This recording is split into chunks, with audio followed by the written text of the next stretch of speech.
much you wanna bet that I can get you back inside your head before the summer ends, and spread a little love. Just for a little fun, I'll make you come back to me before the rise of every sun. Baby, it's meant to be. I know you got a man, but he don't understand. You're gonna be a heartbreaker. You're such a love taker. So just suck me in and you can toss me like a cigarette. 'Cause I just wanna be a bad habit, yeah.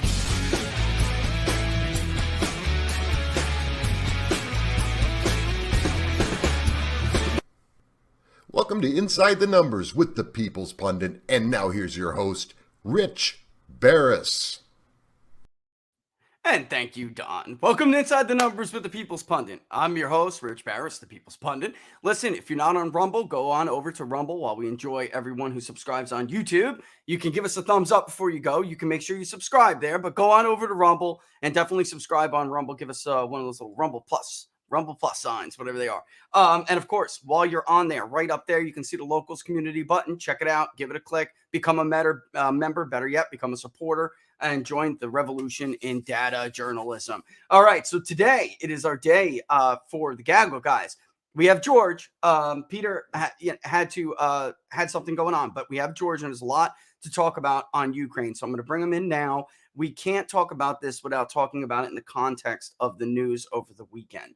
So George, I'm going to bring you in because it's like you really, and it's crickets from CBS, crickets from NBC, crickets from CNN, MSNBC, and you can't talk about what's going on in Ukraine right now unless you really take it in its context. That for 3 years under the Trump administration, everyone was distracted by this lie. And, China was allowed to grow. China was allowed to do whatever it, was doing. China was allowed, apparently with the help of Dr. Fauci and company, to unleash a pathogen on the world.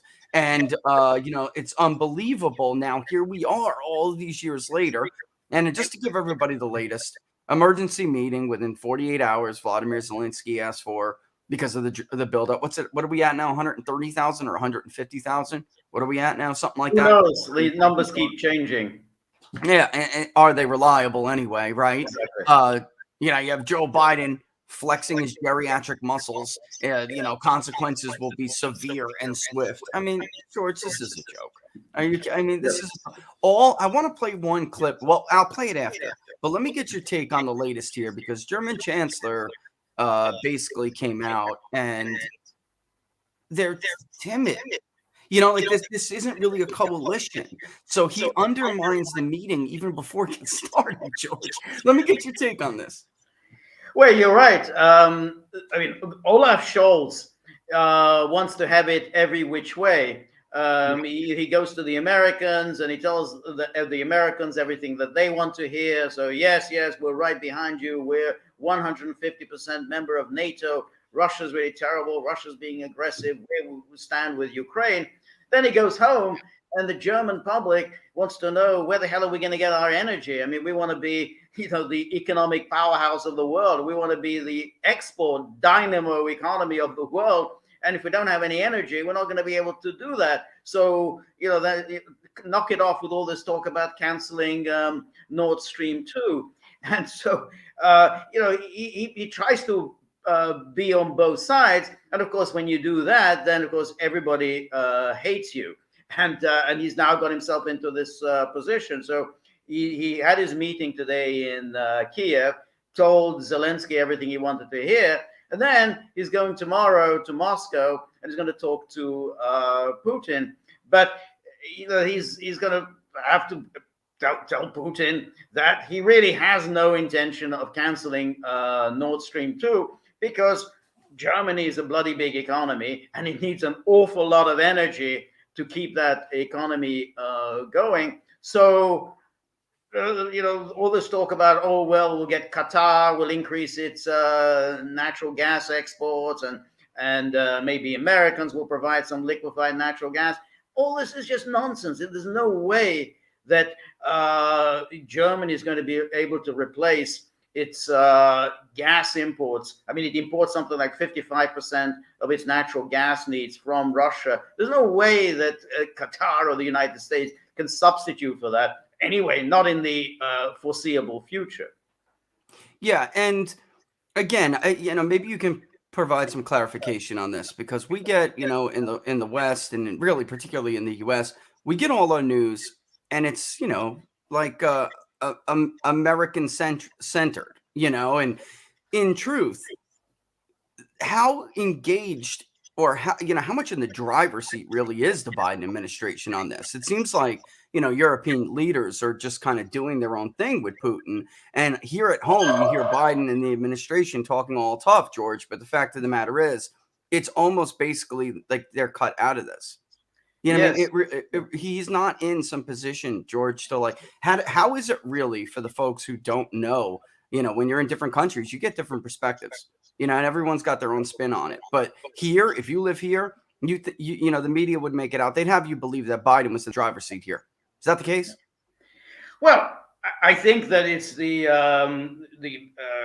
creatures around Biden, and that means Jake Sullivan, who are driving this. And I think this is something we're obviously going to talk about at some length today, because these are the masters of Russiagate.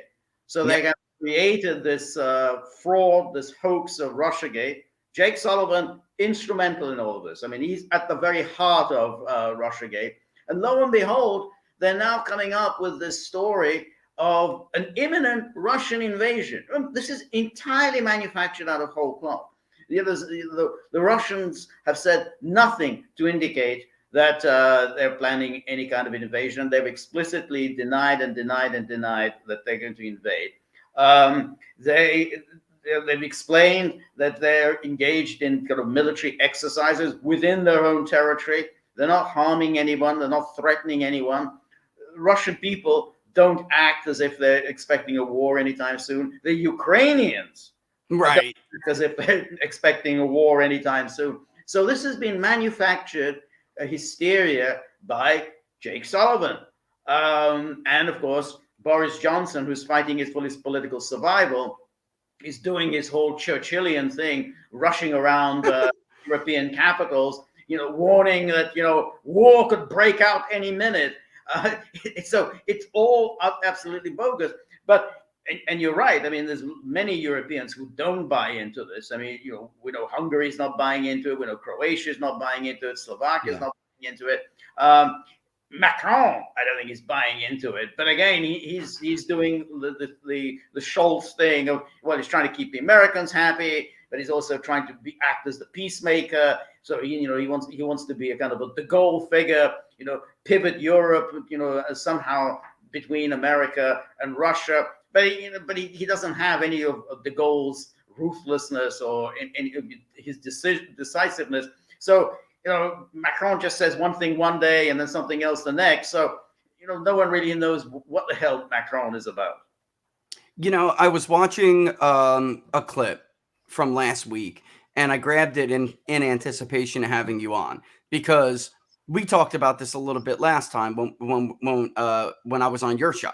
And by the way, check it out, the Gaggle. All right, because they told you this was coming. They told you this was going to happen. If you watch the Gaggle, none of this was a surprise to you. And, we not just from a historical point of view, but just the things that were in motion from a historical point of view, failing unpopular presidents tend to like to start wars. They just do. I mean, that's and especially Democrats, in fact. So that's what the 20th century taught us. But, this whole idea that he couldn't just de-escalate everything right now, Joe Biden and NATO, of course, NATO leadership, is kind of ridiculous, because one sentence, and I think Tulsi Gabbard nailed it, and I want to play the clip. She's on Tucker Carlson. One sentence could de-escalate this whole damn thing, George. And they know, and they're not doing it. And I'm going to play this clip from Tulsi, and then we'll talk a little bit more about it. Well, first of all, President Biden could end this crisis and prevent a war with Russia by doing something very simple, guaranteeing that Ukraine will not become a member of NATO. Because if Ukraine became a member of NATO, that would put U.S. and NATO troops directly on the doorstep of Russia, which as Putin has laid out, would undermine their national security interests. The reality is that it is highly, highly unlikely that Ukraine will ever become a member of NATO anyway. So the question is, why doesn't President Biden and NATO leaders actually just say that and guarantee it? Which begs the question of Yeah, I mean, we're going to beg that question in a second. All right, so hold on, Tulsi, don't get ahead of me. All right, but A, you'd be surprised by two things. A, how many of these pro-war with Russia over Ukraine Twitter accounts that respond to me believe the Russia hoax still? Even, I mean, there's like nothing you could say. It's textbook illusory truth effect. Even otherwise intelligent, educated people, no matter how much evidence you show them, George, they're going to forever believe that this hoax was real, because it's hard for the human mind to admit that you've been duped.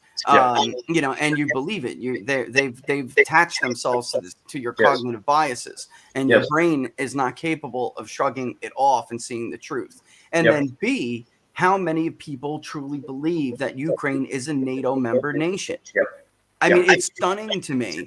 And not only is it not, George, but the question I want to get is what she was asking. How likely is it even? Like, what harm would Biden and NATO do if they would just give the man peace of mind? Because the Warsaw Pact has been dissolved, which was the balancing coalition against NATO for Russia. So they are left without a balancing coalition. Of course, he is going to view NATO expansion as a threat. Anybody would. Anybody would. He is a rational actor like every other national leader. All right. There aren't these rogue nations and psychopaths like Lindsey Graham's and John McCain's always said. That's ridiculous. That doesn't happen in the real world. It is an international state of anarchy with individual nation states acting rationally in their best interest to pursue power for whatever means you can argue, like scholars have been doing forever. But the bottom line is he's acting rationally. It's true. No, I know that's very unpopular for an American to say, but if it was us, we would be doing the same thing. So is Joe Biden and NATO really giving away any position to just simply say we're not going to make Ukraine a NATO nation? How likely is it that they would be? And are we risking anything by doing that? Well, you're absolutely right, because when you think of it, what Biden and Boris Johnson have openly acknowledged is that even if Russia launches this invasion, which is supposed to happen within the next 48 hours, the United States is not going to do anything for Ukraine. Well, by doing that, by admitting it, you're essentially admitting that the United States is not going to go to war and is not going to risk a nuclear exchange with Russia over Ukraine. Well, since you've admitted it, you've admitted that, say, basically you're not going to tolerate, the destruction of, civilization as we know it for the sake of Ukraine, then you just take the next logical step, which is that Ukraine cannot be a member of NATO, because if Ukraine were a member of NATO, that means we're going to be waging this war against Russia on behalf of Ukraine. That's what NATO membership is. It's all for one, one for all. So it means that that you are obligated to go to war with Russia on behalf of all these various countries. And so therefore, since you've already acknowledged that this isn't going to happen, then you take the next step and say, look, it's never going to happen. And, let's end that the commitment that we made in Bucharest summit in 2008 that Ukraine and Georgia will be members, because nobody in Europe or the United States is willing to risk a nuclear war on behalf of Ukraine and Georgia. So let's just accept reality. And that would go a long way to calming things down. But I look in the paper today, and there's Boris Johnson, again sounding, oh, no, Ukraine must never give up its NATO aspirations. So that's it. So as long as people like what the hell, man, this nonsense, then this aggravation is going to continue. Russia has very real national security needs. It's been invaded, massive invasions twice in the 20th century. The last one, absolutely horrific invasion. It was invaded by Napoleon in the 19th century. They're very, very sensitive about being surrounded And that's what's really happened. I mean, it's not just that the Warsaw Pact was dissolved, but every single member of the Warsaw Pact is now a member of NATO. Every single one. And even 3 of the Soviet republics, 3 of the 15 Soviet republics are now a member of NATO, the Baltic states. And so now NATO is openly boasting that it wants to bring in Ukraine and Georgia, in other 2 Soviet republics, into NATO, which means they want to get others. They want to get Moldova in. They want to get Armenia, Azerbaijan in. They want to surround Russia with a littoral of NATO states. Well, of course, Russians aren't going to tolerate this. And it was ridiculous for NATO to go on insisting and imagining that Russia would just simply sit on its hands as it just continued to expand. Yeah, and to tell people what I mean by rational, because I did see somebody, say, basically want to explain that. Same thing with, you just brought up Napoleon and you just brought up, the history of it. And that does get ingrained in a nation's psyche. So the same, like, Hitler was not, of course Hitler was freaking nuts. I'm not trying to say that, but he wasn't acting the way he acted because he was nuts and irrational. It was the concept Otto von Bismarck also believed in, the concept of encirclement. Germany had enemies to the east. They had enemies to the west. So in order to protect the homeland, the fatherland, you expand out. It's the same thing that Israel did, George, when they were attacked twice. They never gave the land back the second time because they wanted a buffer. And it's the same concept behind settlements. So Putin is not doing anything that other leaders wouldn't be expected to do. If there were friendly relationships and NATO wasn't there, maybe he wouldn't feel so at risk. But that's what this is, the danger NATO poses, actually. So if you look back in history, these coalitions that are left over and just kind of aren't disbanded after their time and purpose runs their course actually prove to be more of an agitator than a peacekeeper. So there's no, we're not exempt from history in current day. We're just not, George. I mean, it constantly does it, this bipolar, it's not even bipolar anymore, but, this like two state, hegemonic balance is gone now. We're moving back into like multinational systems, which are the most dangerous, So, I don't understand what the big deal is to just, step back and say, but like you referenced before, who's at the helm over there? Who has a very key role right now in policy? Jake Sullivan, who was pivotal to the Russia hoax, the genesis of the Russia hoax. All right. So basically, I'm just going to read maybe the first 2 paragraphs because it really gives it, context. This is on foxnews.com over the weekend. Lawyers for the Clinton campaign paid a technology company, who we all know who that is, to infiltrate servers belonging to Trump Tower and then later the White House in order to establish an interference and a narrative to bring to government agencies linking Donald Trump to Russia, a filing from Special Counsel Durham says. Durham filed a motion on February 11th focused on potential conflicts of interest related to the representation of former Clinton campaign lawyer Michael Sussman, who has been charged with making a false statement to a federal agent, and Sussman has pleaded not guilty. Just to give people some background here, Sussman was charged, and what was he charged with? When he met with Jim Baker to give him information at the genesis of the Russia probe to try to, put forward this bogus narrative and get the FBI starting to, investigate, he told Jim Baker, at that time, general counsel for the FBI, that he did not work for a political entity, that this was not coming for a political client. In fact, there were, Durham went through his finances, and of course you can clearly see it. Anyway, he lied about doing that to a federal agent. The company, George, that they're talking about is the very same company that they used, the Mueller investigation used, to tell them whether or not Russia really hacked the DNC servers, which anyone who has any computer skills whatsoever knows. If you read through their transcripts, it was not possible to get the information you saw on WikiLeaks through modes like screenshots. So he wasn't able to show that there was any real downloading from areas that would mean Russian agents did it. And he was trying to argue under oath that they could have taken screenshots. But anyone who looked through WikiLeaks, George, knows those documents were attached. Those were actual attached documents. There wasn't screenshots. That was cPanel access. And anybody have a website and they run it on cPanel, then you know what I'm talking about. You can download all of your emailed archives. And with the download speeds, the only thing that made sense was for it to be somebody who had administrative access to the server. It was not done remotely from some distant area like Russia. It never made sense. But even under oath, it's a joke. But turns out the tech company was fully involved in this. George, you know the Nixon administration. You know it well. This is the digital version of Watergate on steroids. Because Nixon just asked them to break into the DNC, and actually he had given money to somebody else to. So she's going to try to hide behind these lawyers at Perkins Coie, Right.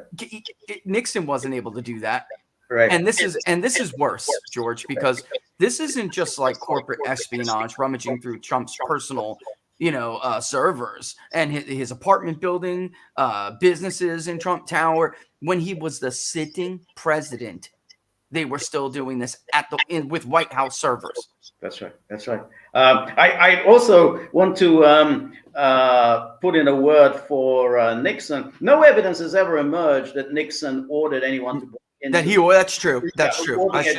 Nixon got into trouble over the cover-up, because he did try to minimize the political damage that was that the break-in was giving the White House, because some White House personnel had been involved. And of course, when you do that, you get yourself, you get the sticky fingers, and you get yourself caught in all sorts of legal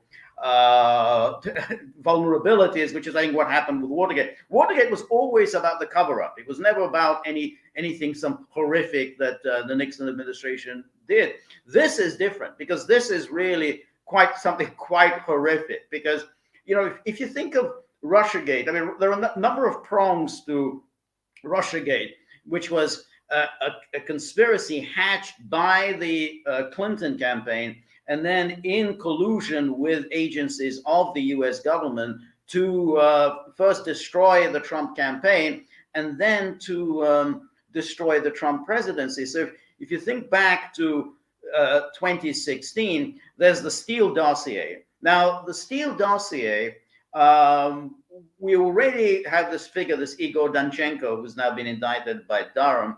I don't believe Igor Danchenko wrote that dossier. I think that the dossier, it smacks too much of having been drafted within, one of the agencies, the CIA or the FBI. I don't believe that this kind of Russian, I don't know, con man was able to craft that dossier. I mean, I think it's an intelligence operation. So we have the Steele dossier, which, as we know, was then used by the FBI in order to get the FISA warrant on Carter Page, and thereby to get essentially the ability to spy on the entirety of the Trump campaign, everybody involved in it, everybody even peripherally involved. That was the purpose of that Steele dossier. Then there was another prong to it, and this is where this Michael Sussman comes in, and that's with the Alpha Bank. He went to the FBI, to the general counsel, as you mentioned, and he pretended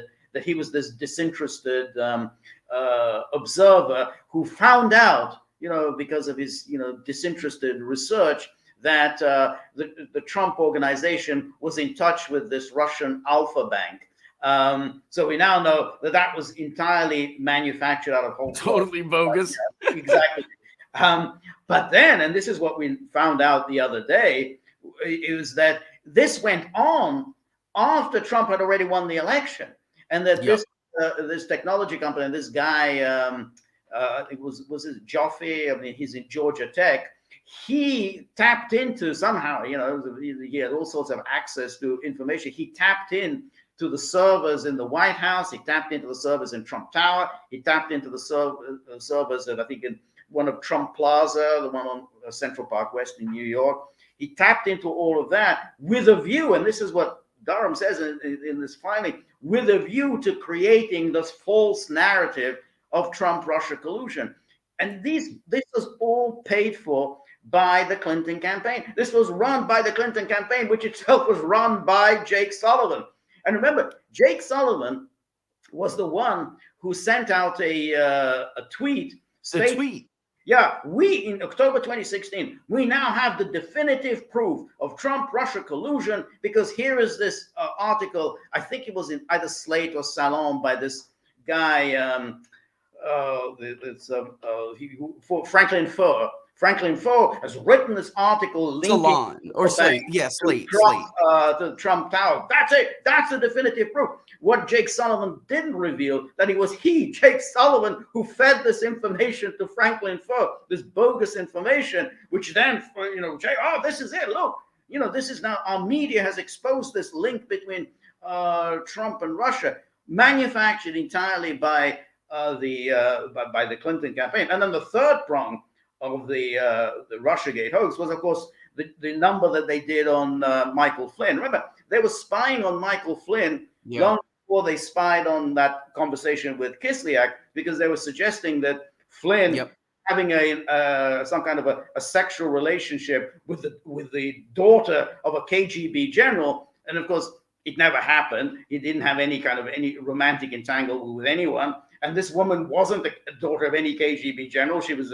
she was just a Russian academic, and there was nothing at all going between them. So, but they used that in order to open an investigation on Flynn. And then when even the FBI kind of said, look, I mean, there's nothing here.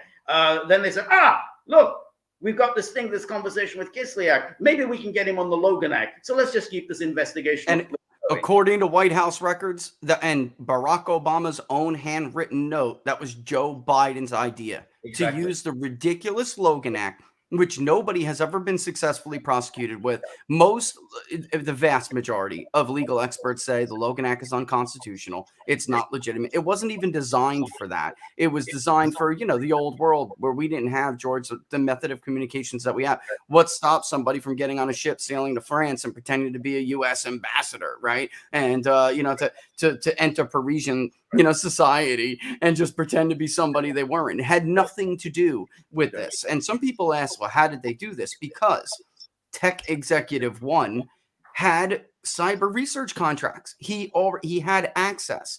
And it says, in connection with these efforts, Tech Executive One exploited his access to non-public and/or proprietary internet data.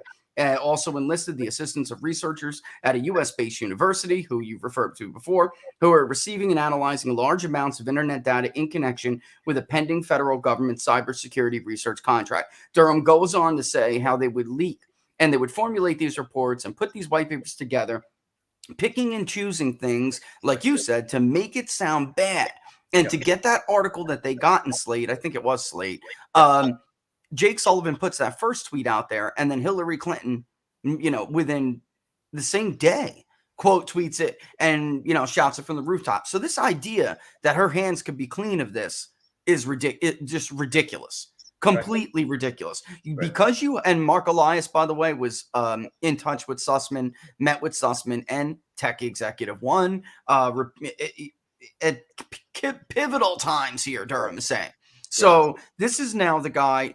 Fast forward 4 years, this is the guy who used judge shopping and his crooked little tactics to change the election laws and procedures, put moratoriums on existing bans on ballot harvesting and other third-party, chain of commands like drop boxes. He did this. The same man who has basically been scolded by a federal judge like nobody has seen in years. And this is the guy at right now at the heart of trying to federalize elections. It's just incredible how these people play musical chairs. And, a lot of people, George, are just like, when is someone going to be held accountable for this? Because this report, Durham's report, it's under the Special Counsel Act. It can go to Merrick Garland, and they don't even have to release it. Trump never had to release the Mueller report. He did so out of the interest of transparency and because he was innocent. They were bogus charges, and he wanted people to know the truth. If this report isn't released, George, I really fear, what could happen here. Because this is plain as day, and I can tell you the reports about John Ratcliffe are 100% true. I'm recalling a conversation the day after John Ratcliffe left as DNI. The day after, and basically somebody had talked to him that night when he basically made it back to Texas and filled my ear with a bunch of stuff. And it's worse than everybody thinks it is. And he gave something like 1,500 documents over to Durham. And what I'm saying is, a society can only go so long, man, with two different standards of justice for different people. You know, look at what they did to Donald Trump and his supporters for years. This is all coming out. And the New York Post editorial was like, so there you have it. It was like one paragraph. This whole thing was a fake, and this was the biggest disinformation campaign in the history of our country. The end. So, and I'm worried that there's a lot of anger out there. I'm worried. Look, Merrick Garland turned into be the first ever American Gestapo leader. He's not the moderate, so you know. Can you count on Merrick Garland to do anything with this? No, with this report. None. And then I'm worried all hell's going to break loose, George. I really am.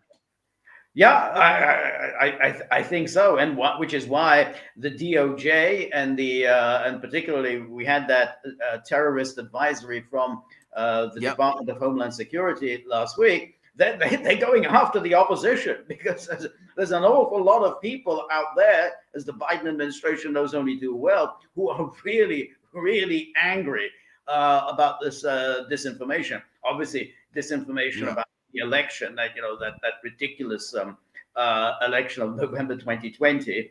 But this, I mean, the fact is that the number 2 person in the DOJ, and I think she's the one who runs things there, is that I think Lisa Nandy, that's her name. I think and she was an instrumental again in spreading that Nandy with an N, with an N. Lisa Nandy, yeah. I think she's much more of the person who's running things there than Merrick Garland.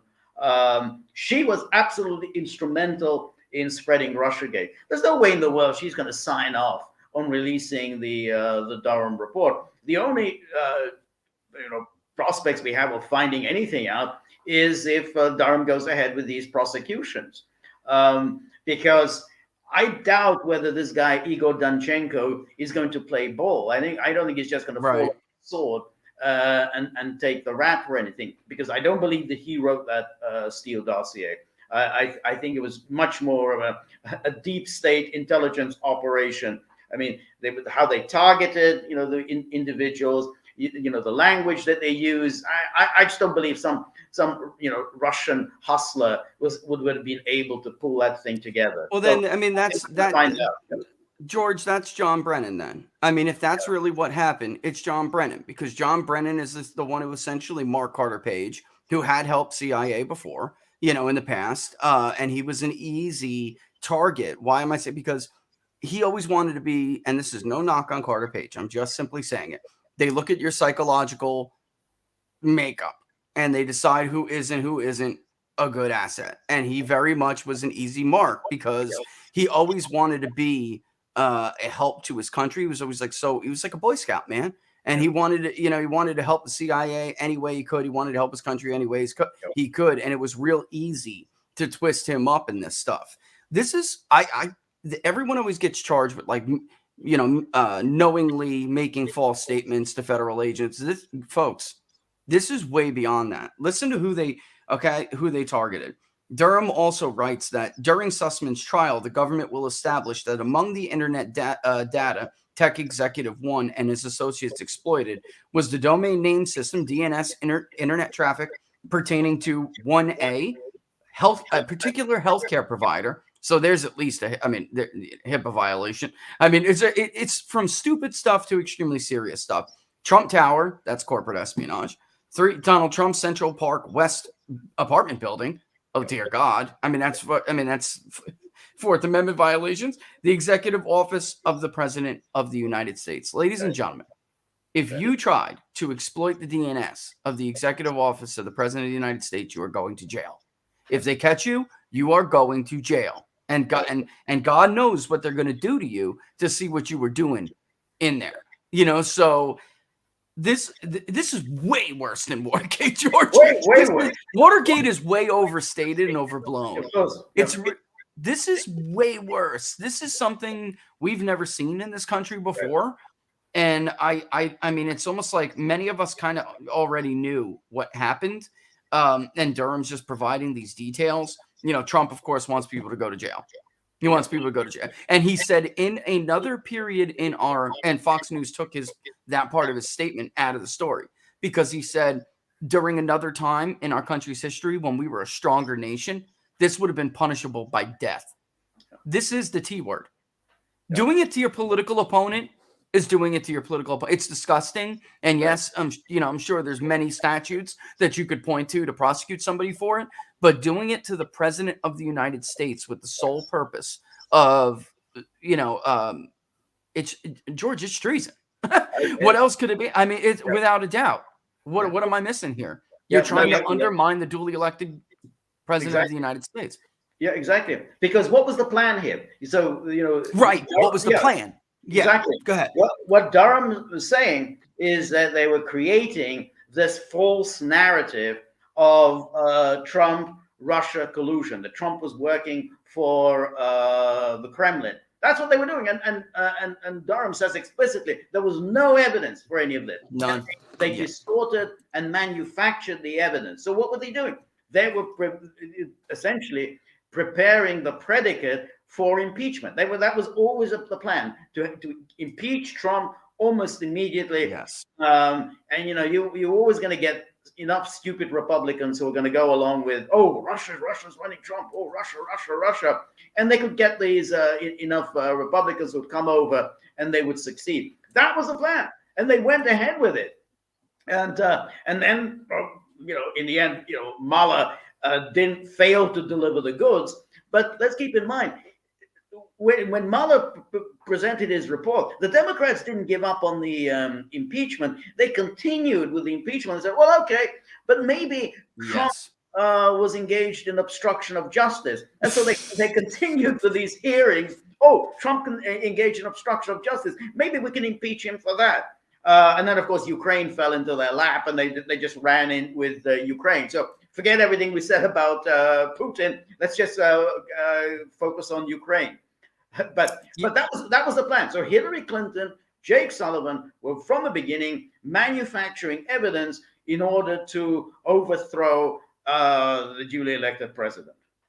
And I'm putting the story up so people can see. And I hate showing names, but unfortunately for the story, you had to show his name. I can't believe we never saw this anywhere else. Facebook removed the shooter from the baseball game, the charity baseball game Republicans were targeted at. They removed his profile so quickly, but we were able to get his name anonymously, from an anonymous source. And we went in there before I think Facebook realized they had to take it down, and we grabbed screenshots. This hoax cost people lives. I mean, this cost lives, this hoax. This man was fully convinced that Donald Trump was a traitor who was basically our White House had been compromised, and that Republicans were enabling Donald Trump, and that if he could get rid of the Republicans, the lawmakers, then Democrats would basically be free to remove the traitor from office. This is what he believed. And one of his last posts before he went out and did the deed was, Trump is a traitor. Trump has destroyed our democracy. It's time to destroy Trump and company. This is, and the media is always like, every time there's a shooting that makes the left look bad, we always sit there and wait for a motive. George, motive still unknown. The motive was on his Facebook page the entire time. And you could go down through his Facebook page and see a lot of other crazy stuff that he had. One of them was, a rant after Elizabeth Warren had gone on the floor of the U.S. Senate when Republicans were trying to repeal the Affordable Care Act. And, Elizabeth Warren, he clipped it and he took 30 seconds or whatever and said, millions of Americans will die, she said. He went on this tangent. Something has to be done about this. It's them or us. He was totally, folks. I mean, of course it's like he was mentally ill and unstable, as I'm sorry, but many who are engaged in extreme leftism are, that's just a reality. Have you ever, covered a protest? It's not hard to see. It's very evident the minute you get there that these are just people who are mentally ill and are looking for something to fill themselves with. That's truth. I mean, it's truth to power right there. This guy really, of course, he suffered from issues. But had he not been duped, George, into thinking Donald Trump was a freaking traitor, he would not have shot up the baseball field. And I mean, think about it. Could you imagine if a Trump supporter gunned down the Democrat House majority? Yeah. Could you you want to talk right? And we hear words like insurrection and coup. They try to steal the word coup. What they did, what Durham is finding, that's a coup. Yeah. That is very typical intelligence disinformation coup. This is what they turn the weapons that they use against so-called rogue regimes and tyrants and enemies. They turn those weapons, the dark arts, on the American people. Right. It's unforgivable, George. It's unforgivable. There's no way to rebuild this trust. These agencies have to go. I'm serious. I know it's like, they have to go. There's no way to rebuild this trust. Yeah, you're absolutely right. Because what they did, they completely manufactured. This isn't like, let's say, before Iraq weapons mass destruction. Well, we got it wrong. We misread the intelligence. Whoopsie daisy. We just say, we all make mistakes. We did our best. This is something different. This is something completely manufactured. You created this out of whole cloth. You never had it.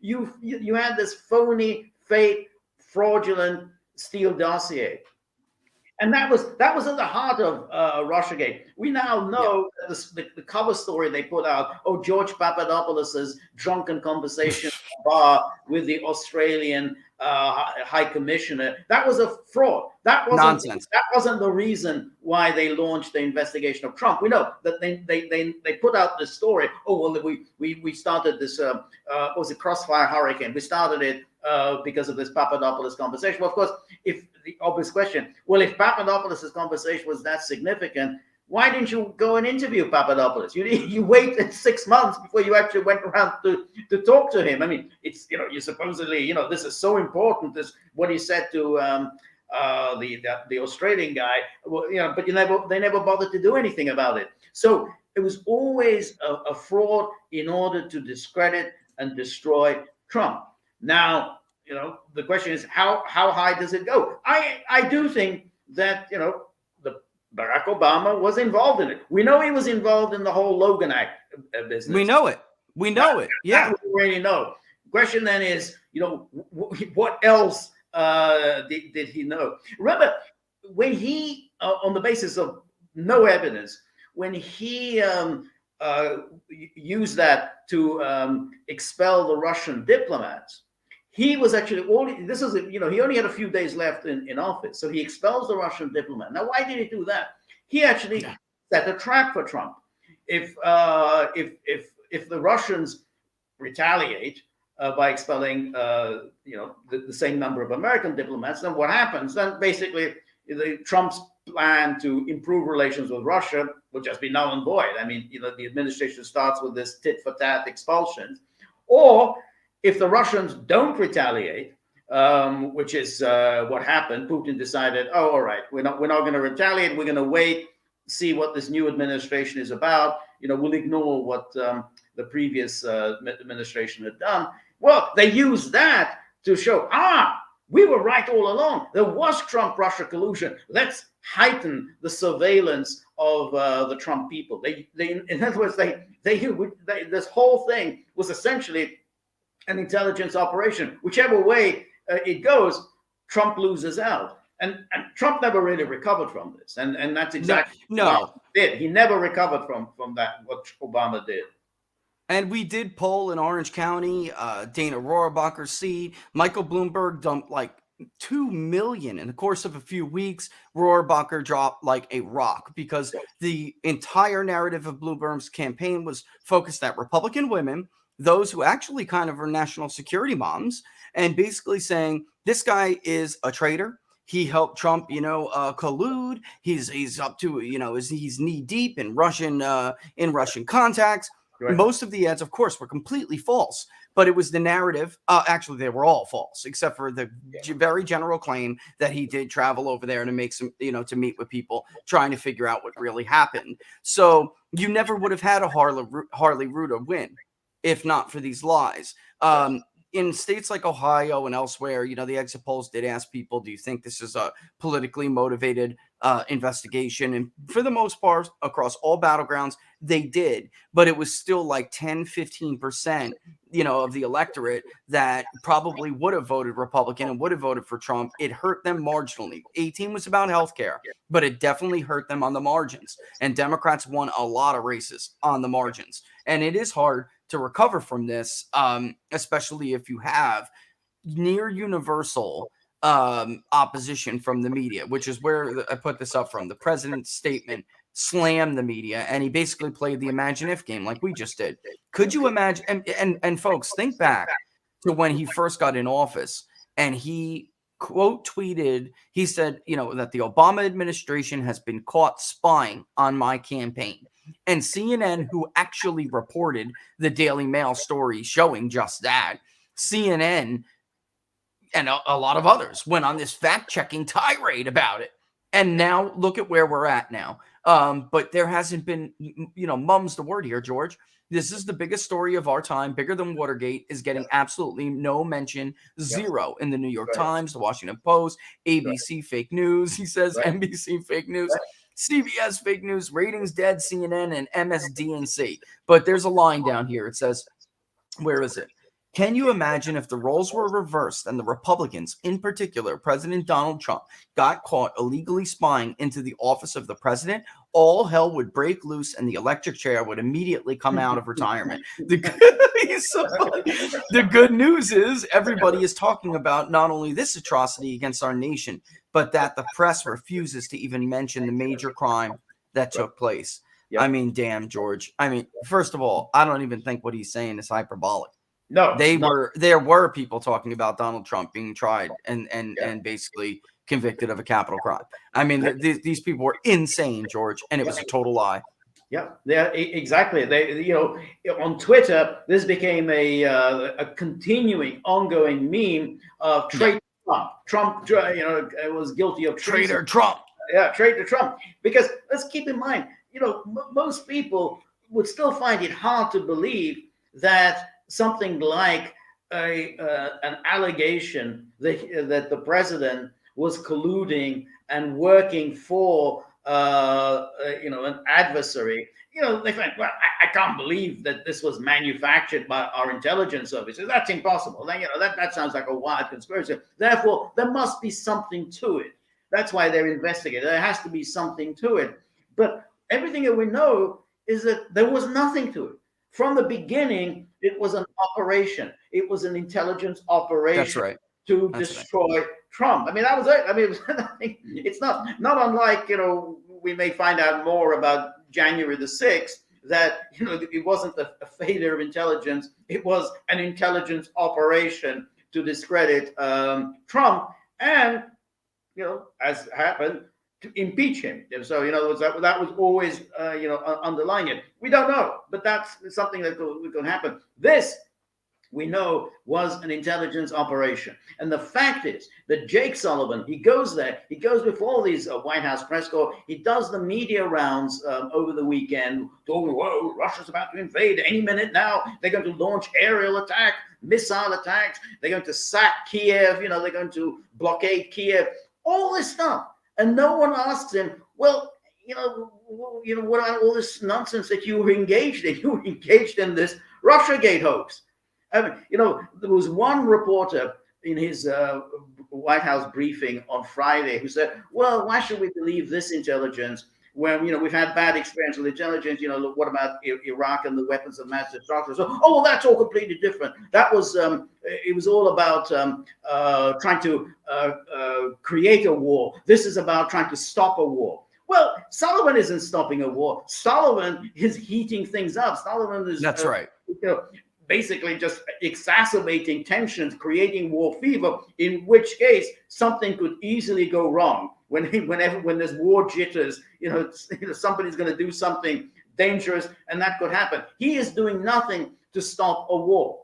But he manages to befuddle reporters, he's trying to stop a war. No, when you're demonizing an opponent, when you're spreading hysteria about an impending invasion, you're doing nothing to stop a war. You can stop a war, just as you were saying earlier, by putting forward a reasonable peace plan. You put forward a peace program, like a proposal over Ukraine and NATO. That stops a war. You come up with some negotiating strategy, some concession, that stops a war. Hysteria and talking about, imminent bombing of Kiev, that doesn't stop a war. That just creates panic.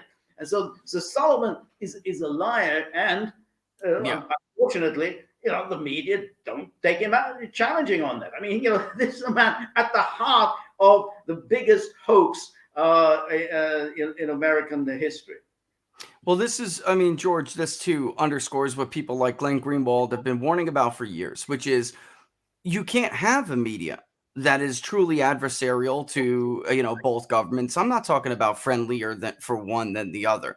The fact is, they're not even independent anymore. They basically copied and pasted press releases from anonymous sources that they want, to be good and in tight with. They're hiring former, senior positions, Jim Clapper, John Brennan. I mean, these people, Andy McCabe. I mean, these are people we now know completely disgraced liars, and they're part of the lineup on primetime. Rachel Maddow, there's a good reason why she punched out, folks. And by the way, the ratings in NBC are taking an enormous hit because of Maddow not being on. But, you got to wonder will she ever come back? I mean, this woman hitched her wagon to this lie. I don't know how you can go back with any, degree of credibility after this. I mean, ignore it. Try to ignore it all you want. But actually, I don't know if many people saw this last week, but there was actually a report on how Maddow's viewers, the younger demographic, are tuning in to Tucker Carlson. So how many of their viewers will even be there if she comes back, George? I mean, this is deeply damning. This is like it breaks the trust, with the American people, and it's really nearly impossible at this point to get back. Same thing with the intel agencies themselves. It's basically impossible for them to get this back. And I would argue this was like people all the time would criticize me and say, well, you're defending Donald Trump. This was never really about Donald Trump. This was about voter sovereignty. And if you elected somebody, the American people collectively elected somebody to really take a wrecking ball to the system that was, not only leaving them behind, but hurting them. If you allow your hatred for one man to cloud your reason to the point where you don't see how deeply dangerous it is to allow something like this to transpire without any consequences, then you don't deserve liberty. Yeah. It's that simple. Yeah. If this happened to Bernie Sanders, I'd be furious. If this happened to Barack Obama, I'd be furious. It really, I mean, of course, the man itself doesn't matter. It's like, they go haywire like this. You'll know that the person was legit. He meant what he said or she said when they got elected. If the administrative state, the deep state, reacts like this to them, it means they're not playing ball and they're doing something no president has done, which is really get in office and keep their damn promises, to really defend and try to defend you and try to deliver for you and yours. And they can't have that because they just can't, man. They got to run the show, And it's like the old J. Edgar Hoover trick. I mean, these people think they're going to get in, George. They're going to, fulfill all these promises they made and, put in these big reforms until they sit down with Hoover, until Hoover walks up Pennsylvania Avenue with the the file he's got and sets them straight, man. It happened all the time. This is what happens when a president is earnest, and if you don't like Donald Trump to the point where you can't see that danger, you don't deserve liberty. You don't deserve freedom. It's not for you. Go live in a dictatorship because that's what your nature really wants. Yeah, I absolutely agree with you. And what's so troubling is that you have a Democratic Party that is actually hates Trump so much, craves power so much that it's ready to essentially, betray the country, to essentially overthrow the legitimate president of the United States. That's right. 50 of them, 50 Democrats are ready to vote one man for the bullshit that is served up for them by the intelligence. Right. Thank you. That'll do. Not one person, either in the House or in the Senate, within the Democrats. Except I think Tulsi Gabbard. I think she was the only one. And Jeff Van Drew, but he was really changing to the Republicans. Exactly. Yeah. Because what did they do, George? They tried to strong arm him. They basically said, if you do not vote for this, there will be consequences. Right. And, I mean, it was like threats. That's right. So imagine that, that these people, half the country, they are ready to sign on to any kind of BS in order to topple the duly elected president. So if you've already got half, let's say that's 50, 50 senators, you only need to pick off 17 Republicans, and you've got him. You basically got rid of your nemesis. Now, if you have some kind of a democracy which accepts that you lose an election and then you wait your turn before taking power, and if you just simply abandon that, okay, we lost an election, so we're just going to go the impeachment route, and they did that. Right. That's exactly what the Democrats did. We lost that election. And the day after the election, not even long before Trump was even inaugurated, they already began working on overthrowing him. So then it's really, this is third world stuff. I mean, it is. Yeah, that's right. This is Banana Republic stuff, George. This is Banana Republic. I mean, and they did it. There was an article in the Washington Post. I mean, the day after or a few days after he was elected. The Democratic effort to impeach Donald Trump is already underway. I mean, he hadn't even been signed in or taken the oath of office yet, and they were going full steam ahead. And just so people realize, the tit for tat that they started, is incredibly dangerous. You have to admit you've lost. Right. And, you could tell that very night that they weren't, and you had the media saying, the country is crying tonight. How could the country be crying? They just elected the man. I mean, nothing, you're crying like a crybaby. That's what you're doing. But the rest of the country just voted for Donald Trump, a Republican, in the Rust Belt for the first time since the 80s. You didn't find that remotely, like that didn't give you pause at all. You didn't find that remotely alarming to your platform that you just lost the blue firewall state you hadn't lost in 25 years. I mean, more than that. So more than that, really. Yeah, Wisconsin was 1984, not since 84. Reagan's That's right. landslide. Wisconsin had gone to the that's right. Yeah. And by the way, it probably went for Trump this time too. I'm just saying it. Let's be real. And what they're finding out there, Georgia too. I mean, look, they have the audacity to accuse me and anyone else who looked into discrepancies. They have the audacity after this. They have the audacity to call us into question. Yes. They used this fraud. For 3 years. Hillary Clinton to this day will still claim that Vladimir Putin helped Donald Trump steal the election. And for those of you who still believe that idiocy, the only recount that ever started and went underway, Jill Stein pushed in Michigan. The Clinton campaign signed on to it, but didn't want to fund it. It started to get underway, and Trump's margins started to expand because they found that a whole lot of numbers didn't match. Guess where? In Wayne County. So Hillary Clinton quickly pulled her support out of the Stein recount, and they dropped it like a bad habit. Right. I mean, there was never any evidence of this. And meanwhile, those of us who have, looked into, like I said, discrepancies in 2020, we put forward actual records, George. We didn't, this wasn't some ridiculous conspiracy theory. These were signed affidavits from people. This was records that were activated because of universal mail-in voting that weren't active for years, shouldn't be, or either on the change of address flag list or whatnot. And yet somehow they still managed to cast an absentee ballot. Nobody ever questions those actual records. They just run a smear job in PolitiFact or something. Yes. Where's PolitiFact, by the way? Where's PolitiFact? Where's Glenn Kessler at the Washington Post? Right. Where are these people?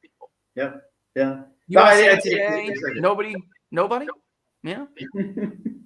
I always love it when the New York Times and the Washington Post and the Hill and Politico, they all say, Trump's conspiracy theories. These all subscribe to these Trump's conspiracy theories. Well, I can't think of a more ridiculous conspiracy theory than the one that holds that the Russians, Boris and Natasha, swooped in and stole an election. Amazing. They just stole an election.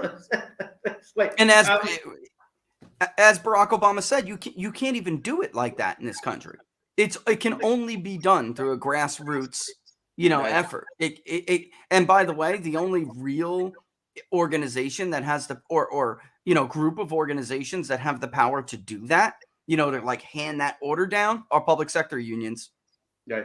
If people want, public, federal, and state, there's just no way to get that many problems through Fulton, Georgia, or Kent, County, Michigan. Like, there's just no other way to do it. In Erie, Pennsylvania, like you're telling me all these postmen just took it upon themselves to do what they did? Get the hell out of here.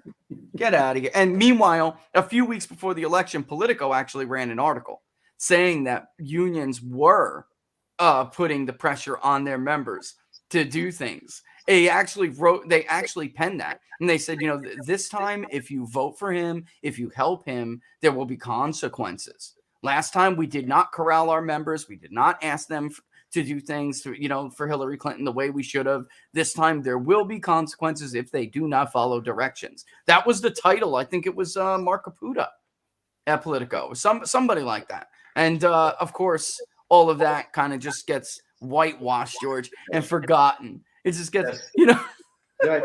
It's crazy, man.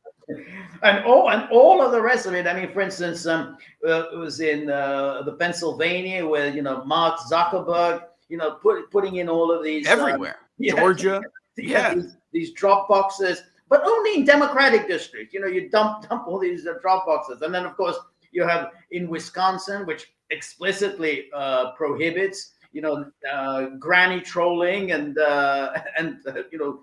doing that whole forgot the term. What is it? When you ballot harvesting? Ballot harvesting. All that, all of that prohibited by law, and yet it went on in Wisconsin. I mean, it was Nevada too. Yeah. So and they had an explicit state ban on it. And not only did they just hand down a moratorium, Clark County made the taxpayer pay for their ballot harvest operation to the tune of over $300,000. Right. So we already have multiple court rulings that the Trump campaign, people really don't understand. It's like impossible to contest. I was just talking to somebody about this the other day. It's impossible once it has happened to contest an election within that time period. And the way standing works, they really took advantage of it. Al Gore got his hearing because he's a Democrat. But the bottom line is a Republican really had no chance once they began. If you didn't get a court order to stop those counts in places like Pennsylvania and Wisconsin, where we now have a ruling that says those ballots were unconstitutional, of course they were. That was my argument, the entire point. People didn't realize a state like Pennsylvania, they never took on early voting. Every attempt for Democrats to get early voting went down in flames because the people of Pennsylvania never wanted it. They wanted an election day. And it was very difficult to cast an early ballot or an absentee ballot. They just didn't have it. Same thing with Michigan. We asked these people to change how they conduct elections, George, within like 45 to 60 days. It was ludicrous to think that was not going to be exploited. And now we have a judge saying the state constitution is very clear. They did not have the power to do this. So what the hell does that mean? Right. I mean, I don't want to use the I word here, but that means somebody's in there who otherwise would not have been in there if they didn't if they followed the law. Let's face it. Right. You lose Pennsylvania and Wisconsin, and that's it, man. Georgia too, by the way. Georgia too, absolutely. Right. As far as I remember, the issue came up before the election at the Supreme Court. I mean, didn't that whole question they went before the U.S. Supreme Court, and then the U.S. Supreme Court just simply, again, sat on its hands and tossed it back. Coney Barrett. Yeah, that was exactly Coney Barrett. Yeah, and the jurist of all time. And she withdrew. The Democrats argued before the election that Amy Coney Barrett had made like some deal with Donald Trump. Like she gets the nomination, and then Donald Trump gets to steal Pennsylvania because she's going to give him the ruling that he needs to steal Pennsylvania. The stuff we heard, man, is just totally sick. It's not anywhere grounded in reality. It is, though. My wife has been saying this for years, and a lot of people now say it, but I swear Laura had been saying this way before I ever heard it, used widespread. If they say something and accuse you of something, rest assured they're the ones doing it. It's projection at its core. So they lob these things out of nowhere at you, and you're like, where the hell are they getting this from? And it's because they themselves are doing it. So they just assume that you would be doing it too, because all people behave this way. You know, if you want to know what their next move is, like Joe Biden says, you know, we can't. Republicans are trying to steal 2022, and it will be illegitimate if we don't stop them. Now you have to know what's coming when Joe Biden says that, an attempt to try to steal 2022 by federalizing election laws. That's right. Exactly. And of course, like as we were discussing earlier, accusing Trump of treason. And you know, what are we getting? We're now finding out that you were conducting an operation against the president of the United States. You were tapping into his servers with a view to putting out a phony, absolutely phony, fake story that would be used in order to impeach him. I mean, that sounds like a treason. I mean, you know, you're basically you're using illegal means to overthrow the legal, legitimate government of the United States. That's pretty close to treason. I mean, I don't know if that isn't treason. I don't know what is. What the hell is, George? What the hell is then? Right? Because, you know, people say, oh, you know, that really can only be applied during wartime. I'm sorry. Was it not wartime? Yeah. What the hell are you talking? Just because we're not paying attention to it anymore didn't mean that they're not, you know, in 3 different conflicts around the globe at any given time. But Afghanistan was obviously the most obvious. Right. You know, I just don't know what is. Like you just said very plainly, you're using illegal means to undermine and remove the government of the duly elected president. That is a coup. And a coup is treason, or a failed coup is treason. You know, a successful coup, they get to write history, right? That's so right.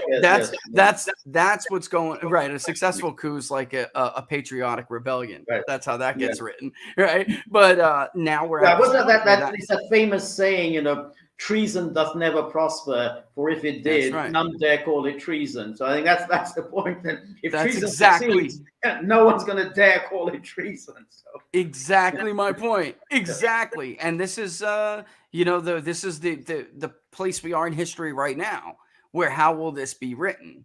You know, and I don't know. I don't think you need, I mean, accountability really to heal the country. Accountability really needs to happen. I'm not bullish on it, but I'm not saying you don't need that accountability in order to make sure that history is written correctly here. Right. You know, and what happened. Right. This is now very clear and plain as day. If you're still talking about Russia collusion, you're deluded and you need a psychiatrist. You don't need the remote control. So put it down, stop reading the paper. There's something actually wrong with you, and you need to go seek help for it. Right. To see like what in your history has made your cognitive biases so strong you're unable to overcome them. But there's a reason why they use these tools, George. They work. They're powerful. You know what I'm saying? Anger and hatred cloud reason. And they drummed up hatred against that man like I have never seen them do to a politician. Or he's not even really one, but you know what I mean. Yeah, no, that's exactly right. Because these are very powerful instruments. These are intelligence agencies. And we should also say, Sussman, I think, according to this latest filing, also went to the CIA. So he was getting both the CIA and the FBI on board with this fake, phony story that Trump was working for the Kremlin. So the CIA was involved. So these are very, very big, powerful agencies. And then when it's aligned with absolutely this universal block of Democrats, then you really are up against it. And, you know, and Trump really was up against it throughout his term in office. If he had been a a more ordinary person, because Trump is a kind of like a really extraordinary person, unlike Yeah. Yeah, anyone yes. that I've ever witnessed.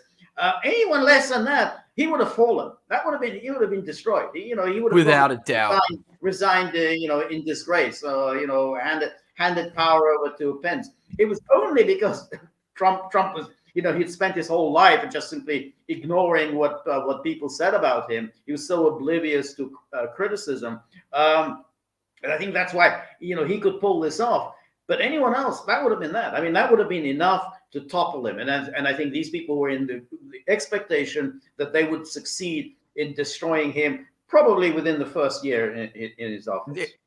Yeah, without a doubt. I've made mention to that several times. Like, if this was Mitt Romney, if Mitt Romney would have beaten Barack Obama, and they did this to Mitt Romney, he would have been out year one. He would be in the fetal position under the desk in the Oval Office, in the fetal position, reaching for the phone or like this, like over the table. I'll give it up to Paul Ryan. Paul Ryan will play ball, and I'm going home. I mean, there's nobody who could have withstood the onslaught that he withstood. And by the way, universal support from Democrats. Chuck Schumer, right on Meet the Press.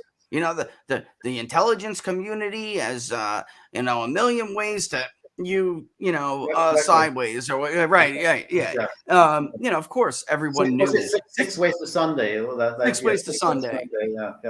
And this is the sham of it all, George. Even Fox News, you got to put in this category, with the exception of Tucker Carlson and of course Sean Hannity, because he was just a supporter. But Tucker really, I think, smelled a rat from the jump, and they all knew this was bogus. Catherine Herridge, who was a great national security reporter for Fox for years, immediately looked at that document and knew right off the bat, when the Steele dossier had been circulated all through DC. People really don't understand. They should know this. The Steele dossier, we all saw. Everybody saw it first before it became public, and BuzzFeed published it. But almost everybody was like, this is garbage. This is garbage. And Catherine Herridge on air was like, look, my first impressions when I read it was that this is a hit job. This is the cardinal sin in the intelligence community, she called it. This is chock full of circular reporting. And when you're doing legitimate intelligence work, circular reporting is a cardinal sin. You do not do it. And what happened? She got shipped off to CBS. So even, at Fox News, they all knew this was garbage, George, and they did it. They did it, man. Trying to, they reported on all the bombshells, one after the other. The bank one, I mean, Fox News had their ticker going across the bottom of the screen. Harris Faulkner every hour on the hour talking about the latest hoax. They knew it. That's right. You're right. And I remember watching this stuff, and and it's not just people like Shep Smith and Judge Andrew Napolitano who were peddling this nonsense. All of those people, those women at that noon hour, I've forgotten that name, when they're all sitting on the sofa. And I forgot her name too. And they were all buying into it, or at least pretending to buy into it. Well, of course. So, and many of the guests who came on, well, we should let Mueller, complete his investigation. We don't want to, jump the gun here. Let Mueller do it. I'm sure Mueller is a man of integrity, and If there's anything here, he's going to get to the bottom of this. Let's put our faith in Mueller. They all said this. Andrew McCarthy, Guy Benson, all of those guys who would sit on that chair on the sofa. I think let's not jump. I'm sure that if there's anything wrong, Chris Christie, by the way, exactly. Chris Christie's another. I know Jim, and I know Bob. That's and, Jim. Jim. These men are men of great integrity. Bob was a U.S. Marine, and he served the state. Yeah, I know who Bob is too. Bob was the U.S. attorney who basically presided over the most corrupt area of the Justice Department in the country back then. 2 words: Whitey Bulger. He let men sit and rot in jail that he knew damn well were innocent. I mean, this is a deeply, deeply flawed man, and he was Jim Comey's mentor. That's right. He used the fear post 9/11 to expand the surveillance state to a point that would give Hoover a wet dream, So, I mean, well beyond anything that any American would have believed would be possible in the United States, where we're supposed to have a Fourth Amendment. And by the way, speaking of CIA and what we can expect out of them, like you said, you have all these people willing to do this. The mentality at CIA, at the Central Intelligence Agency, they actually do put the company before the country. They do. That's their mentality. You know, their family is at the bottom of that. As at the bottom, like most people will say, God, country, family, whatever. You know, their CIA is at the top. This is not like a secret. This is how they believe. The men who started it wanted it to be that way. They wanted it to be that way. I mean, go ahead. No, I think it's absolutely right, and it's very, very interesting why they saw Trump as being such a threat, because he had said things in that election that no other politician, and no politician on the left had gone as far. Bernie Sanders, all this talk, oh, Bernie. Bernie hadn't gone anything as far as he did. I mean, Trump said, hey, all that intelligence about the weapons of mass destruction was a lie. I mean, the war was waged for a lie. Sanders had never said that. I mean, he just said, well, I was against the Iraq war. I was against it. I mean, no one cares whether you were against it. I mean, the important thing is, why are you against it? And he said, it was a lie. So that really challenged him. And then when he said something like, why the hell can't we get on with Russia? I mean, I was there. I mean, to go beyond the sort of the consensus, Putin is evil. We can't get on with this as the evil empire. So they were out to get it. I mean, this was in that throughout the 2016 campaign. And when Brennan, wrote that intelligence community assessment, even though if there was no intelligence community involved in it, it was Brennan, and his various sidekicks who wrote it. That was it. They were out to just destroy him. Trump really challenged their view of the world, their prerogatives, and they saw him as a threat. I mean, they wanted him out, and they damaged him very, very severely. I mean, it was a damaged presidency from the beginning. I think we're going to find out too that this started a lot sooner than people think.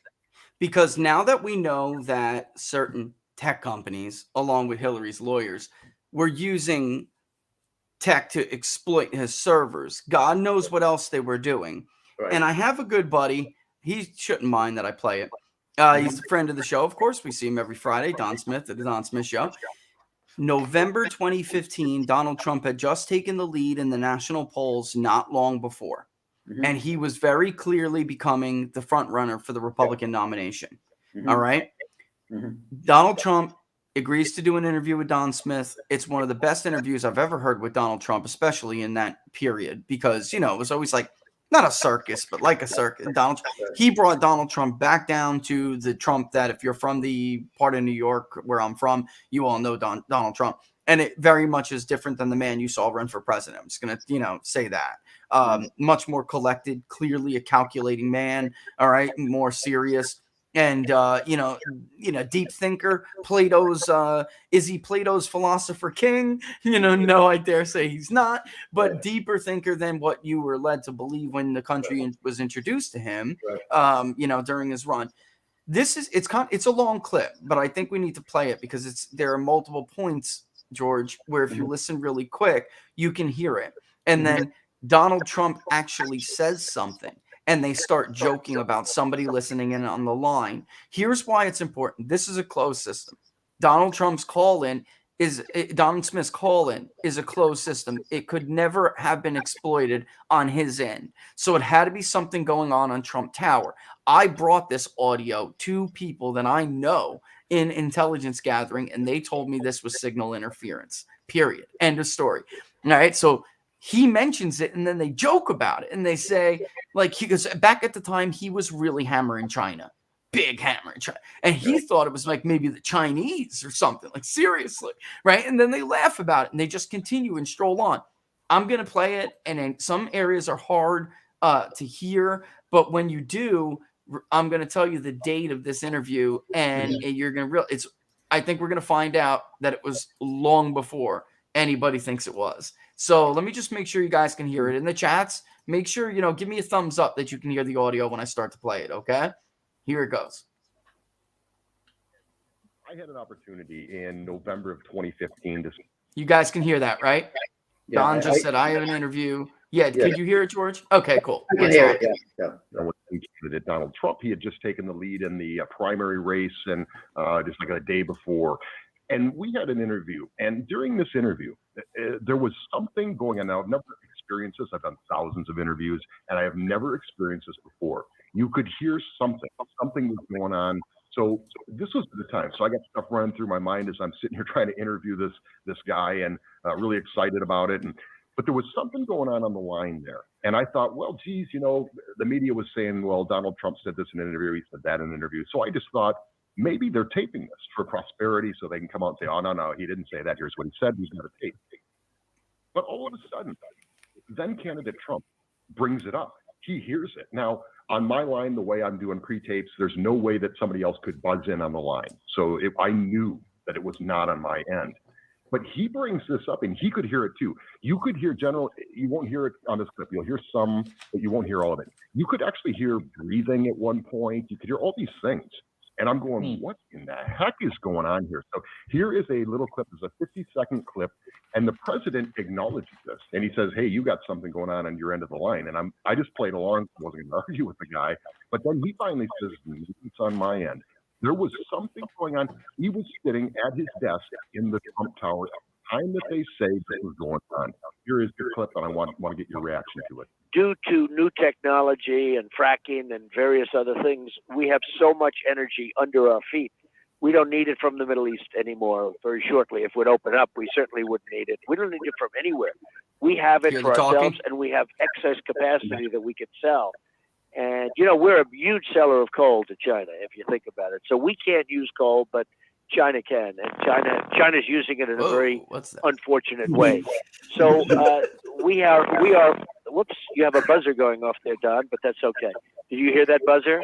I heard it in the background. Yeah, I'm not sure what that is. Yeah, something going off, but that's okay. I don't know if it's your phone or mine, but that's okay. Regardless, it just makes the conversation more interesting.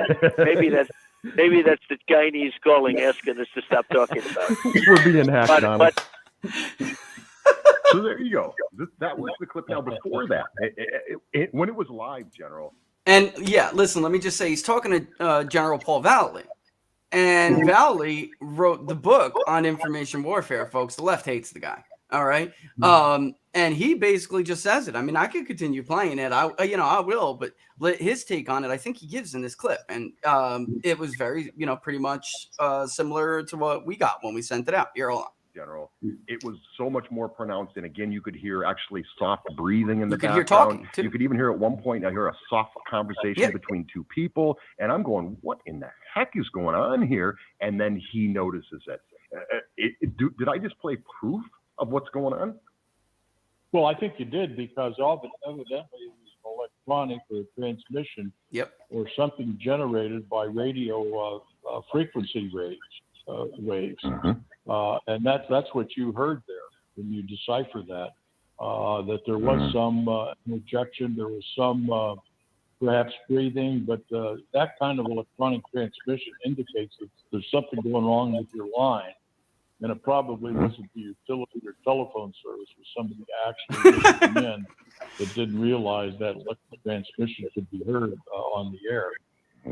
Yeah, you could hear they're like, oh crap, oops, can hear it. Oops, somebody's like passing off a cup of coffee in the van or something. You can hear them talking. You can hear them like breathing, and then there's I mean, this is not a regular line. I want to explain it. Like on Don's end, it's not a regular line.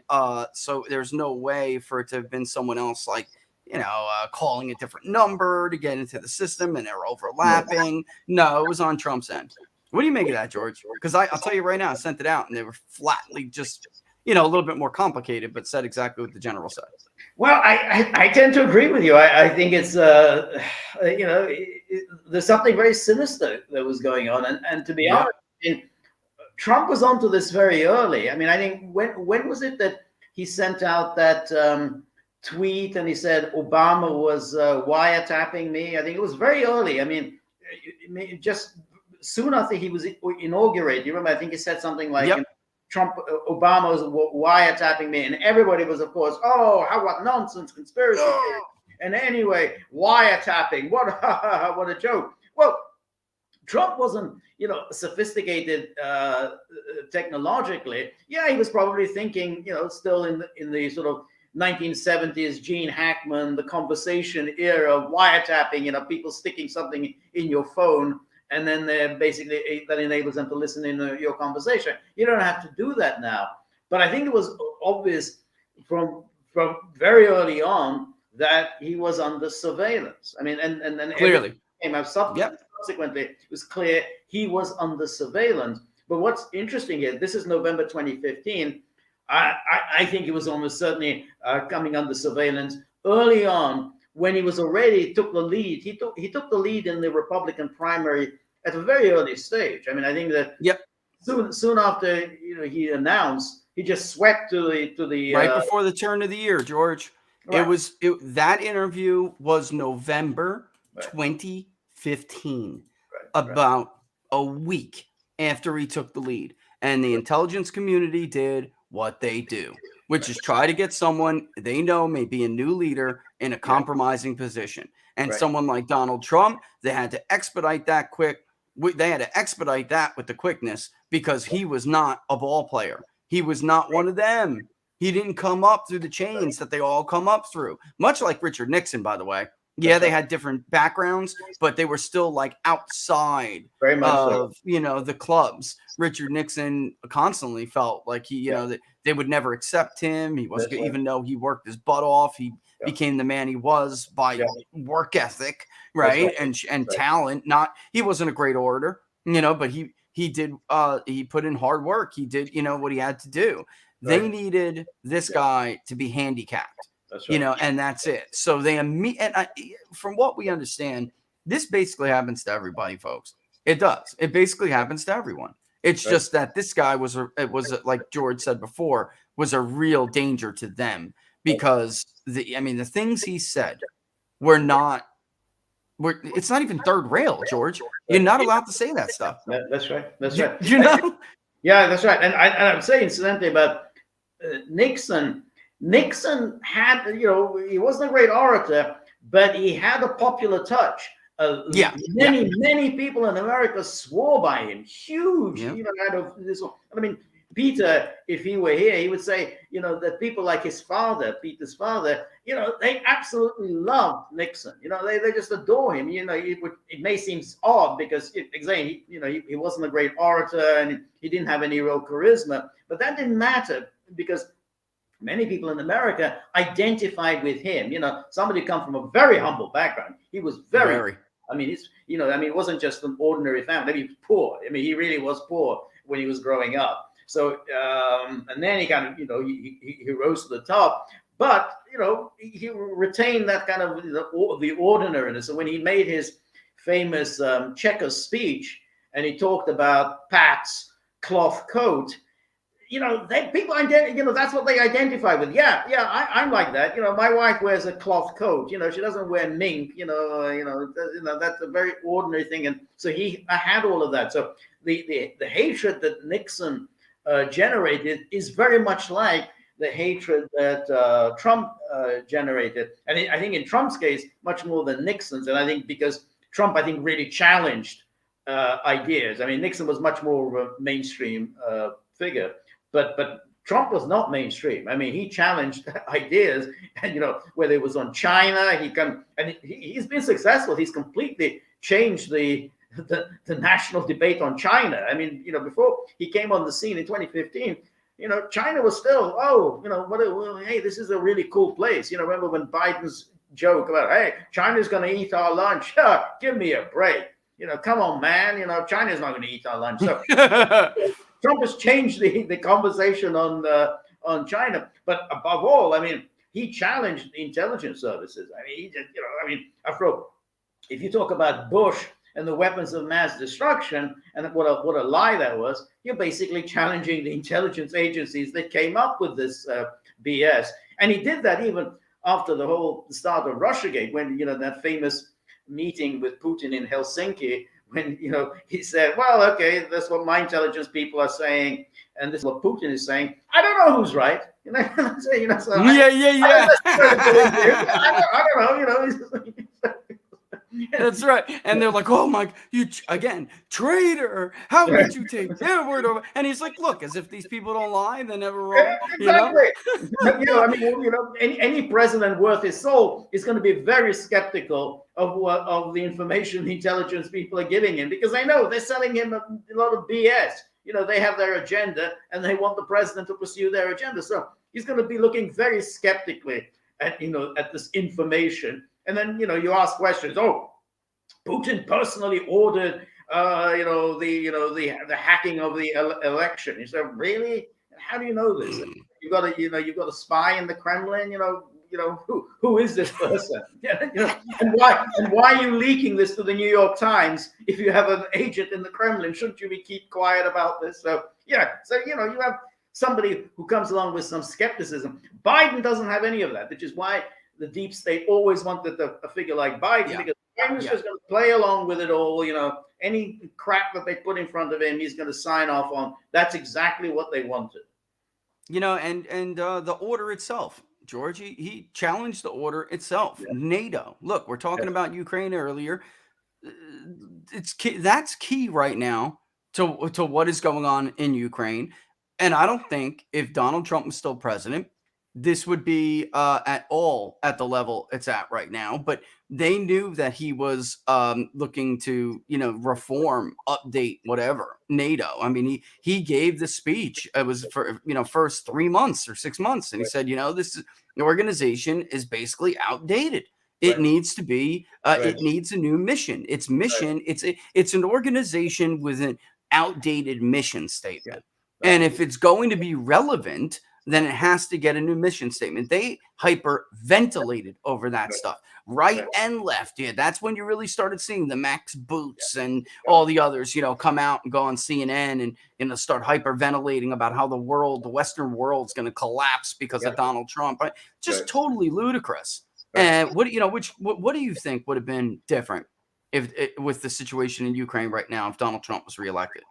Well, I think Trump, as you said, because he rightly diagnosed the problem that was NATO, which should have been dissolved after the dissolution of the Warsaw Pact, then NATO, or what was the remnants of NATO, would have had to work out some security arrangement with Russia. Russia is a part of Europe. Russia has no hostile intent. I mean, it no longer subscribes to any kind of communist ideology. It's got a lot of economic problems. There's absolutely no reason to mobilize this giant European continent against Russia, which is what NATO has done by expanding its membership to 30 states and continuing to expand. It's essentially mobilized the European continent against Russia. And of course, that has brought it into conflict with Russia, because Russia obviously now feels very afraid of NATO. And I think Trump would have realized that NATO needs to work out an accommodation with Russia. The only way that there can be security in Europe and then ultimately on the Eurasian landmass is if Russia and Europe are working together. And so therefore, NATO needs to abandon its nonsense about expansion. It's got to abandon its open hostility toward Russia, which is now part of the NATO doctrine. I mean, it regards Russia as the enemy. I mean, that's it. It subscribes to this doctrine. So again, this is, NATO is kind of creating the very enemies that it's supposedly defending the West from. So I think he would have realized that. And he said things like that, when he brought up issues like NATO members have to contribute more, he was sort of putting it on the line. Well, if you really, really care about this NATO, why don't you cough up more money? Because if you don't cough up money, that means you're just, pulling a number on us. You don't really believe we're suckers.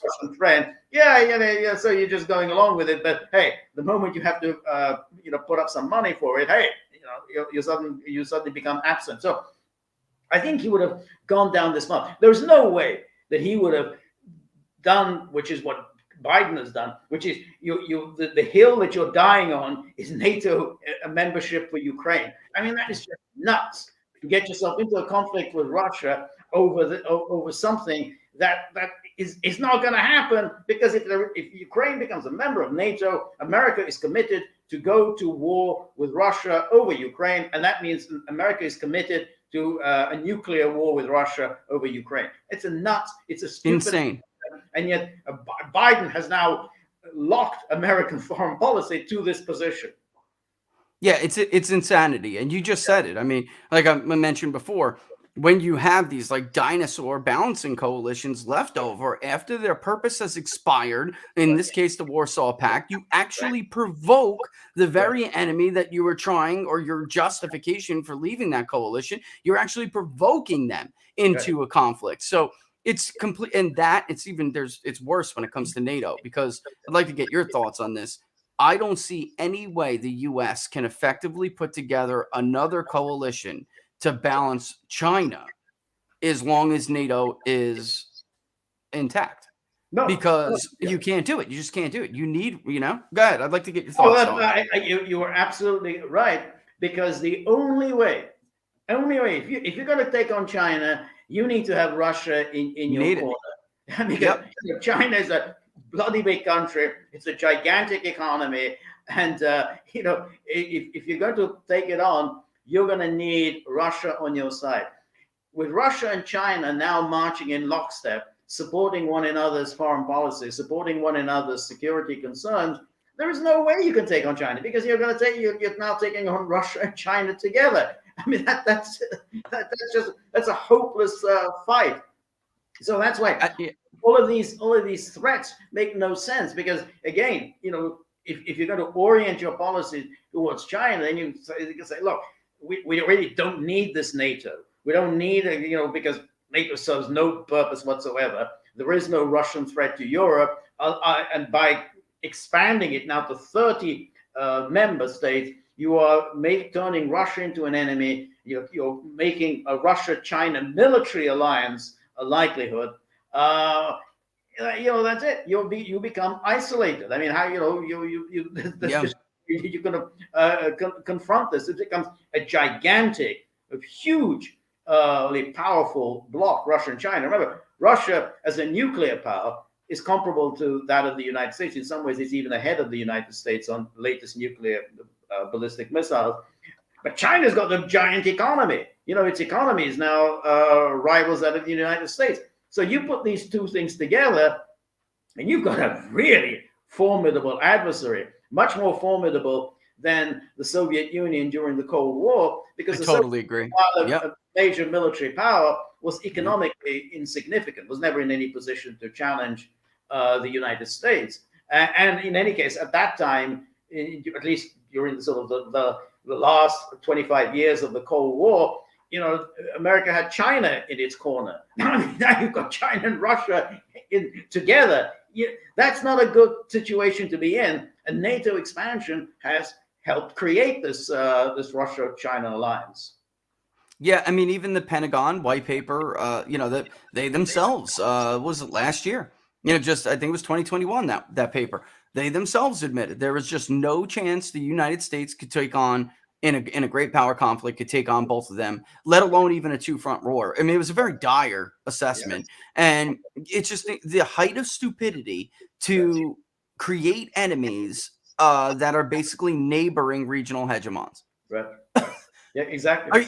Isolation is the word. The word you just used, we would be isolated in the Western Hemisphere on the defense. This is the dumbest thing that you could possibly do.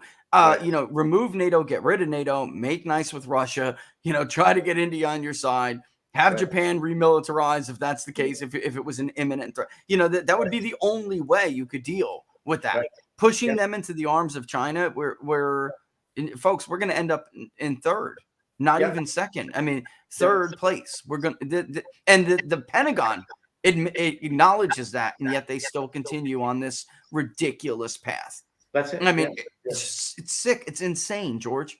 Exactly. It's insane. It really is insane, because think of what NATO expansion has done. So NATO has now handed out all these guarantees, security guarantees, we're going to go to nuclear war for Lithuania, we're going to go to nuclear war for Latvia, nuclear war for Estonia, nuclear war for Montenegro, nuclear war for North Macedonia, nuclear war for Romania, nuclear war for Bulgaria, for Croatia, Slovenia. They're ready to go to nuclear war for all of these powers.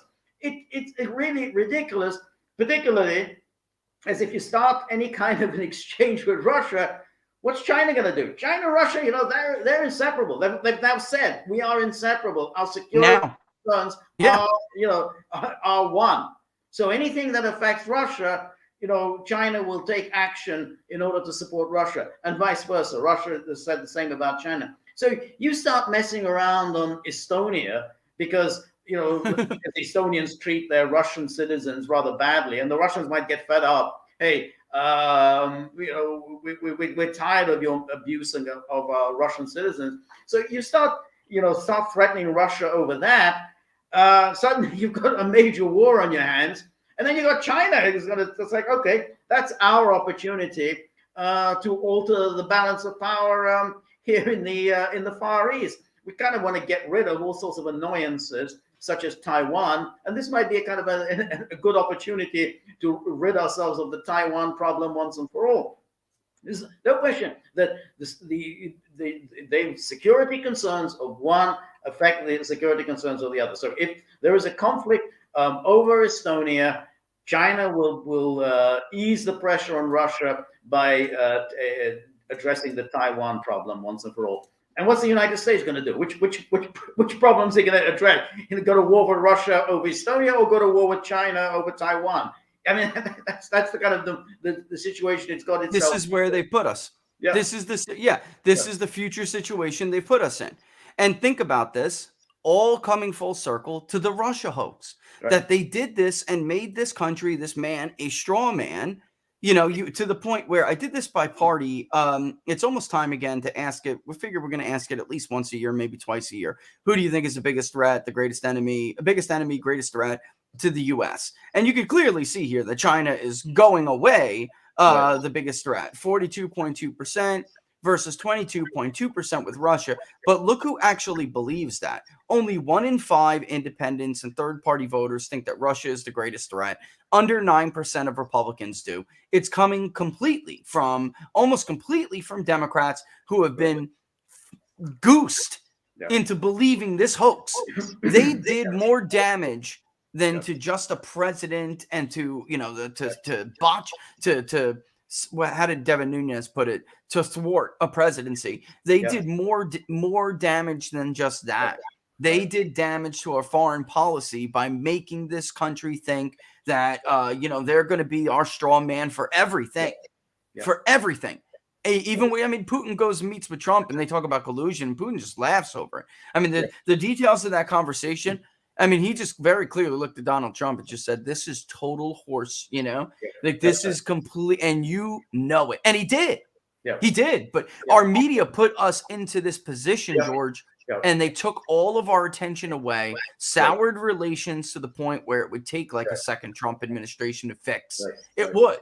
I mean, it's a daunting task that they have put in our lap, just simply because they put their party and their ideology ahead of the benefit of the country. Yeah, I couldn't agree more. And that's that happened I think it was at the Helsinki news conference. Yes, after that, at Helsinki. Yeah, and Putin said, that conference was bullshit. That's right. He was like total. And you got to give it to him, because what else is he supposed to say? Right. Is he just supposed to play along with the game? He knows it's a load of horse. He knows it. He knows it. So is he just supposed to sit there quietly so he doesn't turn any heads in the Western media? No, he doesn't give a damn. He doesn't care about them, and neither do the Russian people, who are being blamed for everything. Yes, that's great.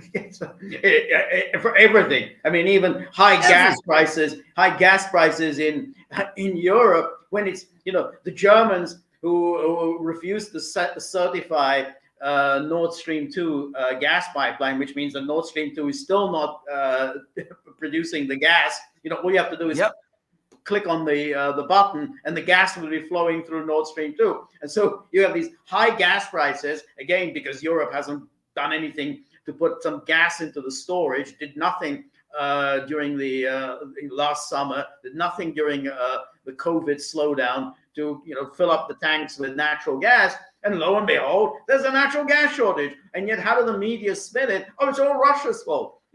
Russia isn't giving us natural gas. Well, Russia is fulfilling its contracts. I mean, Russia believes in long-term contracts. It's fulfilling its contracts, providing the natural gas. But it's not just going to, go out on a limb and just say, "Hey, here's lots of natural gas for you because we're so worried about you getting cold this winter." I mean, you can't very well keep denouncing these people as monsters and then expect them to go the extra mile to make sure that everybody keeps warm. Exactly right. Yeah. And the Colonial Pipeline, no evidence whatsoever, but they blamed Russia for it, didn't they? It had nothing to do with Joe Biden in basically his first week of his administration annihilating domestic energy production.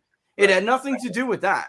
Under Donald Trump, we were energy independent for the first time since Franklin Delano Roosevelt. Right. And this guy just comes, sends all of these pipeline workers home, packs it all up. And by the way, Glenn Kessler, I don't even know how people like him sleep at night, who lied to the people of Pennsylvania that he would do that, right? And it's like Donald Trump's got to put Joe Biden on a Teletron, during a rally and say, here is Joe Biden saying he will close these pipelines. Here he is opposing fracking. Here he is doing that. And you got Glenn Kessler at the Washington Post saying, a fact check, Trump is lying. It's like in his own words. In his own damn words. It's the same thing like the vaccine, like Joe Biden never said that the vaccine he wouldn't take it. Right. He never said this. He never said that it wouldn't what they're arguing is he never said it would prevent the virus, right? Which we just played last week, very clear as day. Right. He said it more than one occasion, but one time in front of the entire nation. So I don't know what you're talking about. This is just ludicrous. But now, honestly, the people of Pennsylvania, the people in other Midwestern states, they have to suffer for it. The people in the Northeast who are telling us now their energy prices are through the roof. Yeah. They have to suffer for this, from these lies. And the whole country has to suffer from the lie of the Russia hoax. When the entire country was focused on China, knew the threat, they deluded about 1 in 5 into thinking Russia really was the bad guy here. Yeah, and I'm not saying they're some great partner, George. I'm not saying that. I'm just saying that you can count on Putin to act like a modern liberal nation state. He's going to act in his best interest, as we all should. And you can count on him to do that. And you can also with that in mind, you can count on pushing him into China's arms if you do this crap. That's right. No, it's absolutely right. Putin's job is to do what's best for Russia. That's his job. Right. It's the job of an American president to do what's best for America. That's his job. That's the job he was elected to do. But what Biden has done, getting into this confrontation with Russia, means he hasn't done what's best for America. Every American president in the past has deemed it an absolutely vital American national interest to avoid going to war with Russia. So therefore, they've always thought, look, if you go back to the era of Dayton, this was just a few years after the Soviet invasion of Czechoslovakia. But nonetheless, the United States thought, okay, what's most important is for the United States and the USSR to work out a modus vivendi. We may not like the Soviet system. We may not like what they did in Eastern Europe. We may not like what they did in Czechoslovakia. But, my job as president, say Nixon would say, my job as president is to ensure the safety of the American people. Your job as president is not to get yourself into a reckless conflict with a nuclear superpower. And that's what Biden has done. He's got himself into this mess of a conflict over Ukraine, which, as you said, and should be said over and over again, is not a member of NATO. It's not a member of the European Union. So why the hell are you whipping up hysteria over Ukraine? I mean, the United States, lived with the Soviet invasion of Hungary in 56, Soviet invasion of Czechoslovakia in 68. it was not deemed a vital American national interest. So it just, and in fact, if Hungary and Czechoslovakia were not deemed vital national, What the hell makes Ukraine? Yeah, why should Ukraine be? But that's what Biden has done. And it was really obvious, even in that election of 2020, that if the Democrats win, there's going to be a serious deterioration of relations with Russia, and there could well be a war with Russia. And I mean, I thought that at the time, and I think it was always obvious, given, as you said, given everything that had transpired before the Russiagate hoax, and the kind of the hysteria of Obama and then Biden and all of the people around them, including Jake Sullivan and the rest of them, that sooner or later, in this case it turns out to be sooner, they are going to get themselves into a very ugly confrontation with Russia. It happened within months. I thought it might take a little bit longer, but it was always inevitable this would happen. Yeah, which, you said it before. I mean, really, that's what this comes down to. I fear they're not doing what's in the best interest of, the American people collectively. They're doing what's in the best interest of the Biden family syndicate and all of the people that surround him and are pulling the strings, because he's not really capable of pulling his own strings. Let's be real. All right. So it's like they have all of these vested interests in this country. But it's not the country's, it's not our country's interest. It's their interest, the interest of a small group of elites, Western, not just U.S. in the West too. British have their hand in. I mean, it extends to all our so-called allies who are all bark and no bite. These are badly weakened countries since the Second World War. They are not. I mean, let's get real, George. What the hell are they going to do? I mean, the UK has no resolve whatsoever. Let's say the worst case scenario happened. They couldn't even stick it out with Tony Blair during the invasion of Iraq, buddy. You think they're going to stick it out when it's when it's a battle for like Leningrad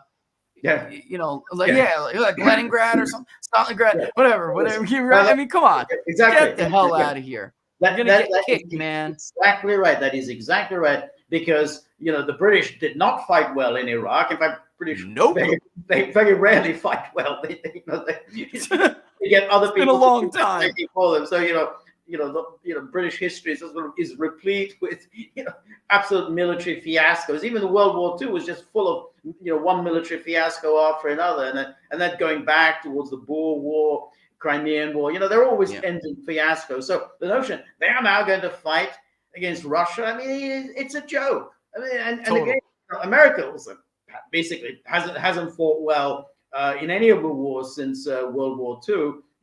Failed to win in Korea, failed to win in Vietnam. and then we have you can knock out Panama. You can bomb Yugoslavia into submission. Yeah, bravo. Yeah, exactly. Here you're dealing with somebody a little bit more serious. So again, it's just a lot of bluster. And then again, if you're president of the United States, you don't want to be destroying the reputation of the country that you purportedly lead, because that's what you're doing when you're blustering in this way, and you're going to do this and you're going to do that and then blah blah, and then you don't do it. You're damaging your country's reputation. You're serving as president. It's been bestowed upon you, and it is to be hoped that you will bestow the office onto your successor, and the country is in a stronger, more self-confident place than it was when you took over. No, That's your job. Exactly. You're going to pass it on, and the country's in a much worse state than it was when you inherited it. George, we just got baited and bled by a bunch of sandal-wearing goat herders. We're going to go take on the Spetsnaz right now? Is this people, wake up. Are you kidding me? Our Joint Chiefs of Staff is currently praying to the god of wokeism. It's more concerned about, the origin of white rage than anything else. But then he'll expect those white Southerners who disproportionately make up the U.S. Army to go fight these battles that they start. This is not viable, ladies and gentlemen. This is probably the dumbest situation we've backed ourselves into since Iraq. I mean, in Iraq was dumb because of the amount of blood and treasure we spent there for a lie. But this could have grave consequences. There's never any doubt Saddam's army would do damage to us. I mean, that was never really a risk. A prolonged guerrilla war, that's different. Right. This is different. Yes. This is very, very different. Yeah. Exactly right. And if you think about the Iraq, they try to rationalize it with 9/11. 9/11, 9/11. Oh, it's all about, 9. It's all connected. Yeah, all of it was, of course, fake and fraudulent and phony, and I knew it was a fraud, but nonetheless, they were able to sell it to the public as somehow, well, it's in response to 9/11. In this case, I don't see how they can sell it to anybody, because Russia hasn't done anything to the United States. It hasn't harmed the United States in any way at all. All Russia is asking for is security, that they want to be free from invasion. They want their borders to be secure. How does that damage American interests? They're not asking to place their troops on close to America's borders. So it should be very, very straightforward for the United States to make the appropriate concessions, avoid getting into a very nasty conflict, cool everything down, and everyone can go back to making money or whatever. But instead, Biden has sort of aggravated this situation for no discernible American national interest. I mean, there's just no way you can argue that in any way any American interest is served by it. There's no threat to the United States, whatsoever. So this is what Biden has done. I mean, it really is an absolutely reckless, irresponsible, completely reckless presidency. Most of the stalwart Biden supporters, the 15%, all right, because that's, what was it in our poll? Strongly approved, around nothing. But the stalwart ones on Twitter, because it's becoming an echo chamber, the most frequent thing I hear from them, and this will be the last, I guess, we're coming up on 2, but the most frequent thing I hear from them, George, is, well, we're defending their right to westernize. They want to westernize. First of all, that's not even true. But how would you respond to that? It's not first of all, that's the dumbest reason to enter a conflict with a great power I've ever heard. Number one. And number two, even if it was not a stupid reason alone in and of itself, it's not true. Exactly. God, I want to give that. Well, I think there's a lot to be said, because in the first place, the government that's in power right now cannot be described as in any way a westernizing power. It represses its minorities. I mean, we're not just talking about the Russian minorities, we're talking about the Hungarian minorities, the Romanian minorities, the Polish minorities who can't study their own language. It represses its political opposition. We've got the leaders of the two leading opposition parties are facing trials for treason. So, the Medvedchuk and Poroshenko. Medvedchuk is under house arrest. Again, leader of the largest political party opposed to Zelensky. It closes down media outlets that are critical of the government for, the alleged crime is, being pro-Russian.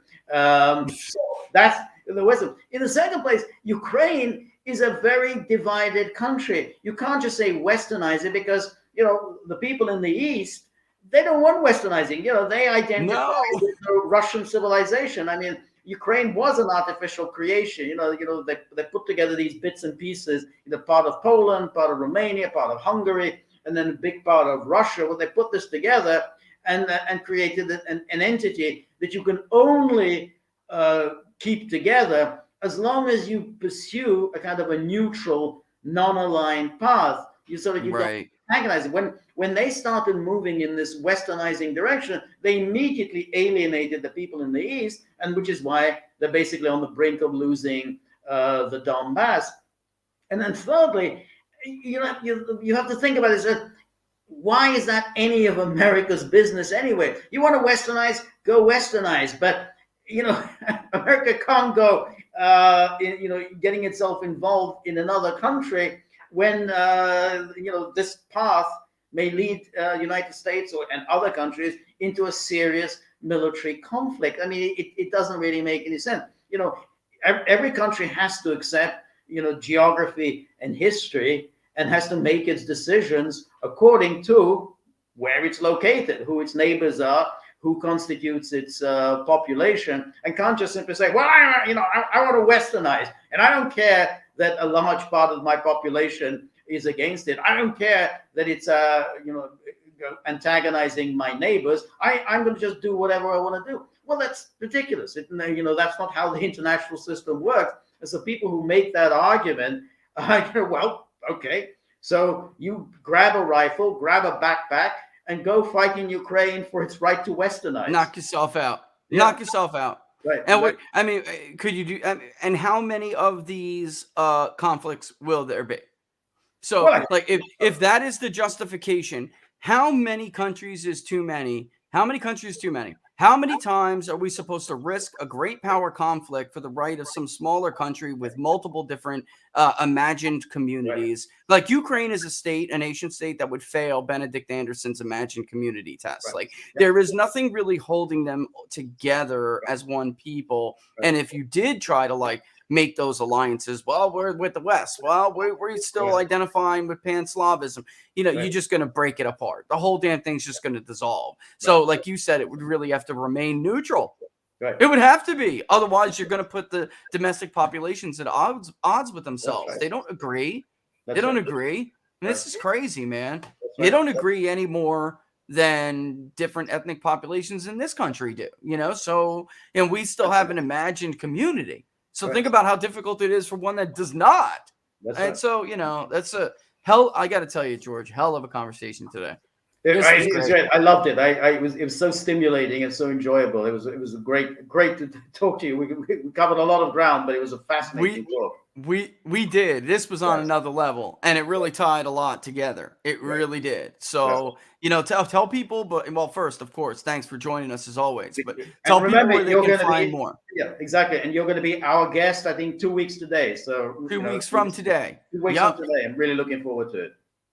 Yeah, tell people where they can, follow you and Peter and that's right. Watch the show. So yeah, exactly. You can find us on the Gaggle.locals.com. So please join us there. That's you can. I'm also on Twitter and Substack and all the rest. So we'll find you there. Yeah, for this and a lot more, guys, check them out. Him and Peter do a fantastic job. Explain this entire situation and get perspective of the region you will never get from Western media. It's just not the whole story in Western media. You got to find other sources to be able to get that whole story, and they are a fantastic source. Yep, there you go, right there on the screen. As always, George, thanks for joining us. Thank you so much. See you in a couple of weeks. See you in a couple of weeks. Looking forward to it. Thank you. All the best. Bye-bye. All the best. Bye. All right, guys, that was George from the Gaggle. All right, and he's got that show with Peter. They do fantastic. Go and check it out. Boy, they called this a mile away. They really did. And if you're gonna want to know how to navigate what we're gonna see in weeks, hopefully not, but we'll see. Then that's the place to do it. All right. With that, I'm just gonna answer one question before I go, which was from Neil. Hate to ask, but are you guys worried about the deep state doing the same thing to you guys, seeing as you always seem to be ahead of the curve? The honest answer to that, Neil, we're not quite as big as some other people, but I wouldn't put it past them. I think it's people who are effective that really bother them. The honest answer is yes. But if people let fear dictate their decision makings, then nobody would ever stand up for what's right. And unfortunately, the best time when it matters the most is when it's the most dangerous to do it. So with that in mind, you got to find the courage to truck forward, to truck on. And that's it. But yeah, that the honest answer is yes. All right. Yeah. Follow. I saw you guys having the Rumble conversation. I know it's more dynamic, but it's getting better every day. I'm telling you, all the time. They got a lot in the pipeline, which I wish I could talk about, but I can't. But there's a lot more coming. So go ahead and sign up on Rumble. And if you're still watching on YouTube, that's great. Give us a thumbs up.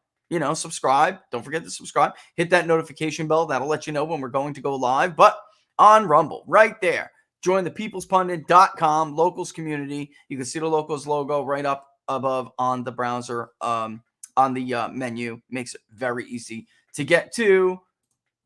Let's see if I got it. This guy. To get to this guy. Yeah, check it out. Join the revolution in data journalism. Wednesday, we got Viva Fry. He's going to talk to us about the truckers. So don't miss that. All right. And he's been doing great work. He's streaming right now if you want to go check it out when we're done here. And then, of course, we'll have some more announcements and locals. I'm going to do a stream. I want to talk to you guys about something that I don't want to stream out to Rumble and YouTube. So we're going to do a live stream this week on locals only. And you're going to get one of those inside stories that the People's Pundit shares with you from time to time. All right. That's just how it is, you know. So I'm not doing it to be cross to anyone. I just feel that you should know. So I'm going to tell you. All right. And with that in mind, I'm out like trout. Sign up on Rumble. Sign up on peoplespundit.locals.com. Follow me on Getter. Good audiences on Getter. Really loving it. All right. But at People's Pundit, if you don't know already, and we're streaming there live as well. Right underneath in the link, if you like the shirts, sometimes you see me wear.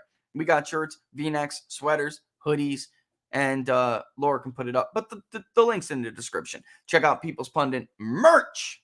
All right. The Accuracy Matters shirts are out. I like them better than the Inside the Numbers shirts. So you guys were right. All right. That was your suggestion, and you were right. I hope you all have a great Valentine's Day. All right. Share it with the one you love. All right. I'm out. I took enough of your Valentine's Day time. Thanks for watching as always, folks. We'll see you soon. We'll see you Wednesday at same time, same place. All the best. I'm out.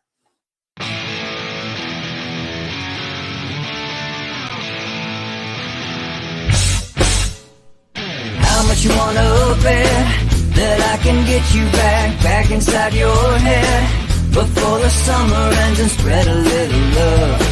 Just for a little fun, I'll make you come back to me before the rise of every sun. Baby, it's meant to be. I know you got a man, but he don't understand. You're gonna be a heartbreaker. You're such a love taker. So just suck me in and you can toss me like a cigarette. 'Cause I just wanna be a bad habit, yeah.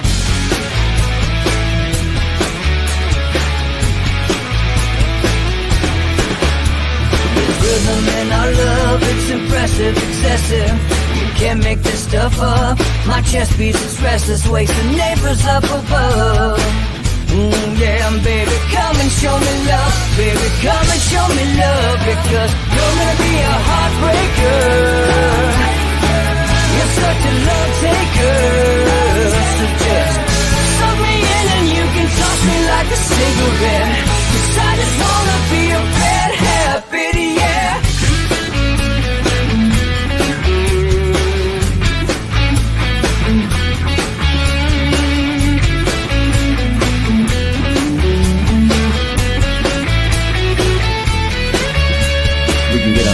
Take a one-way ride, steal us away to find a place we can hide. It wouldn't take much to disappear for a night, just to give into the need and leave it all behind. 'Cause I know that you know that I know that you want me. You told me, now show me, come blow me away. 'Cause I know that you know that I know that you want me. You told me, now show me, come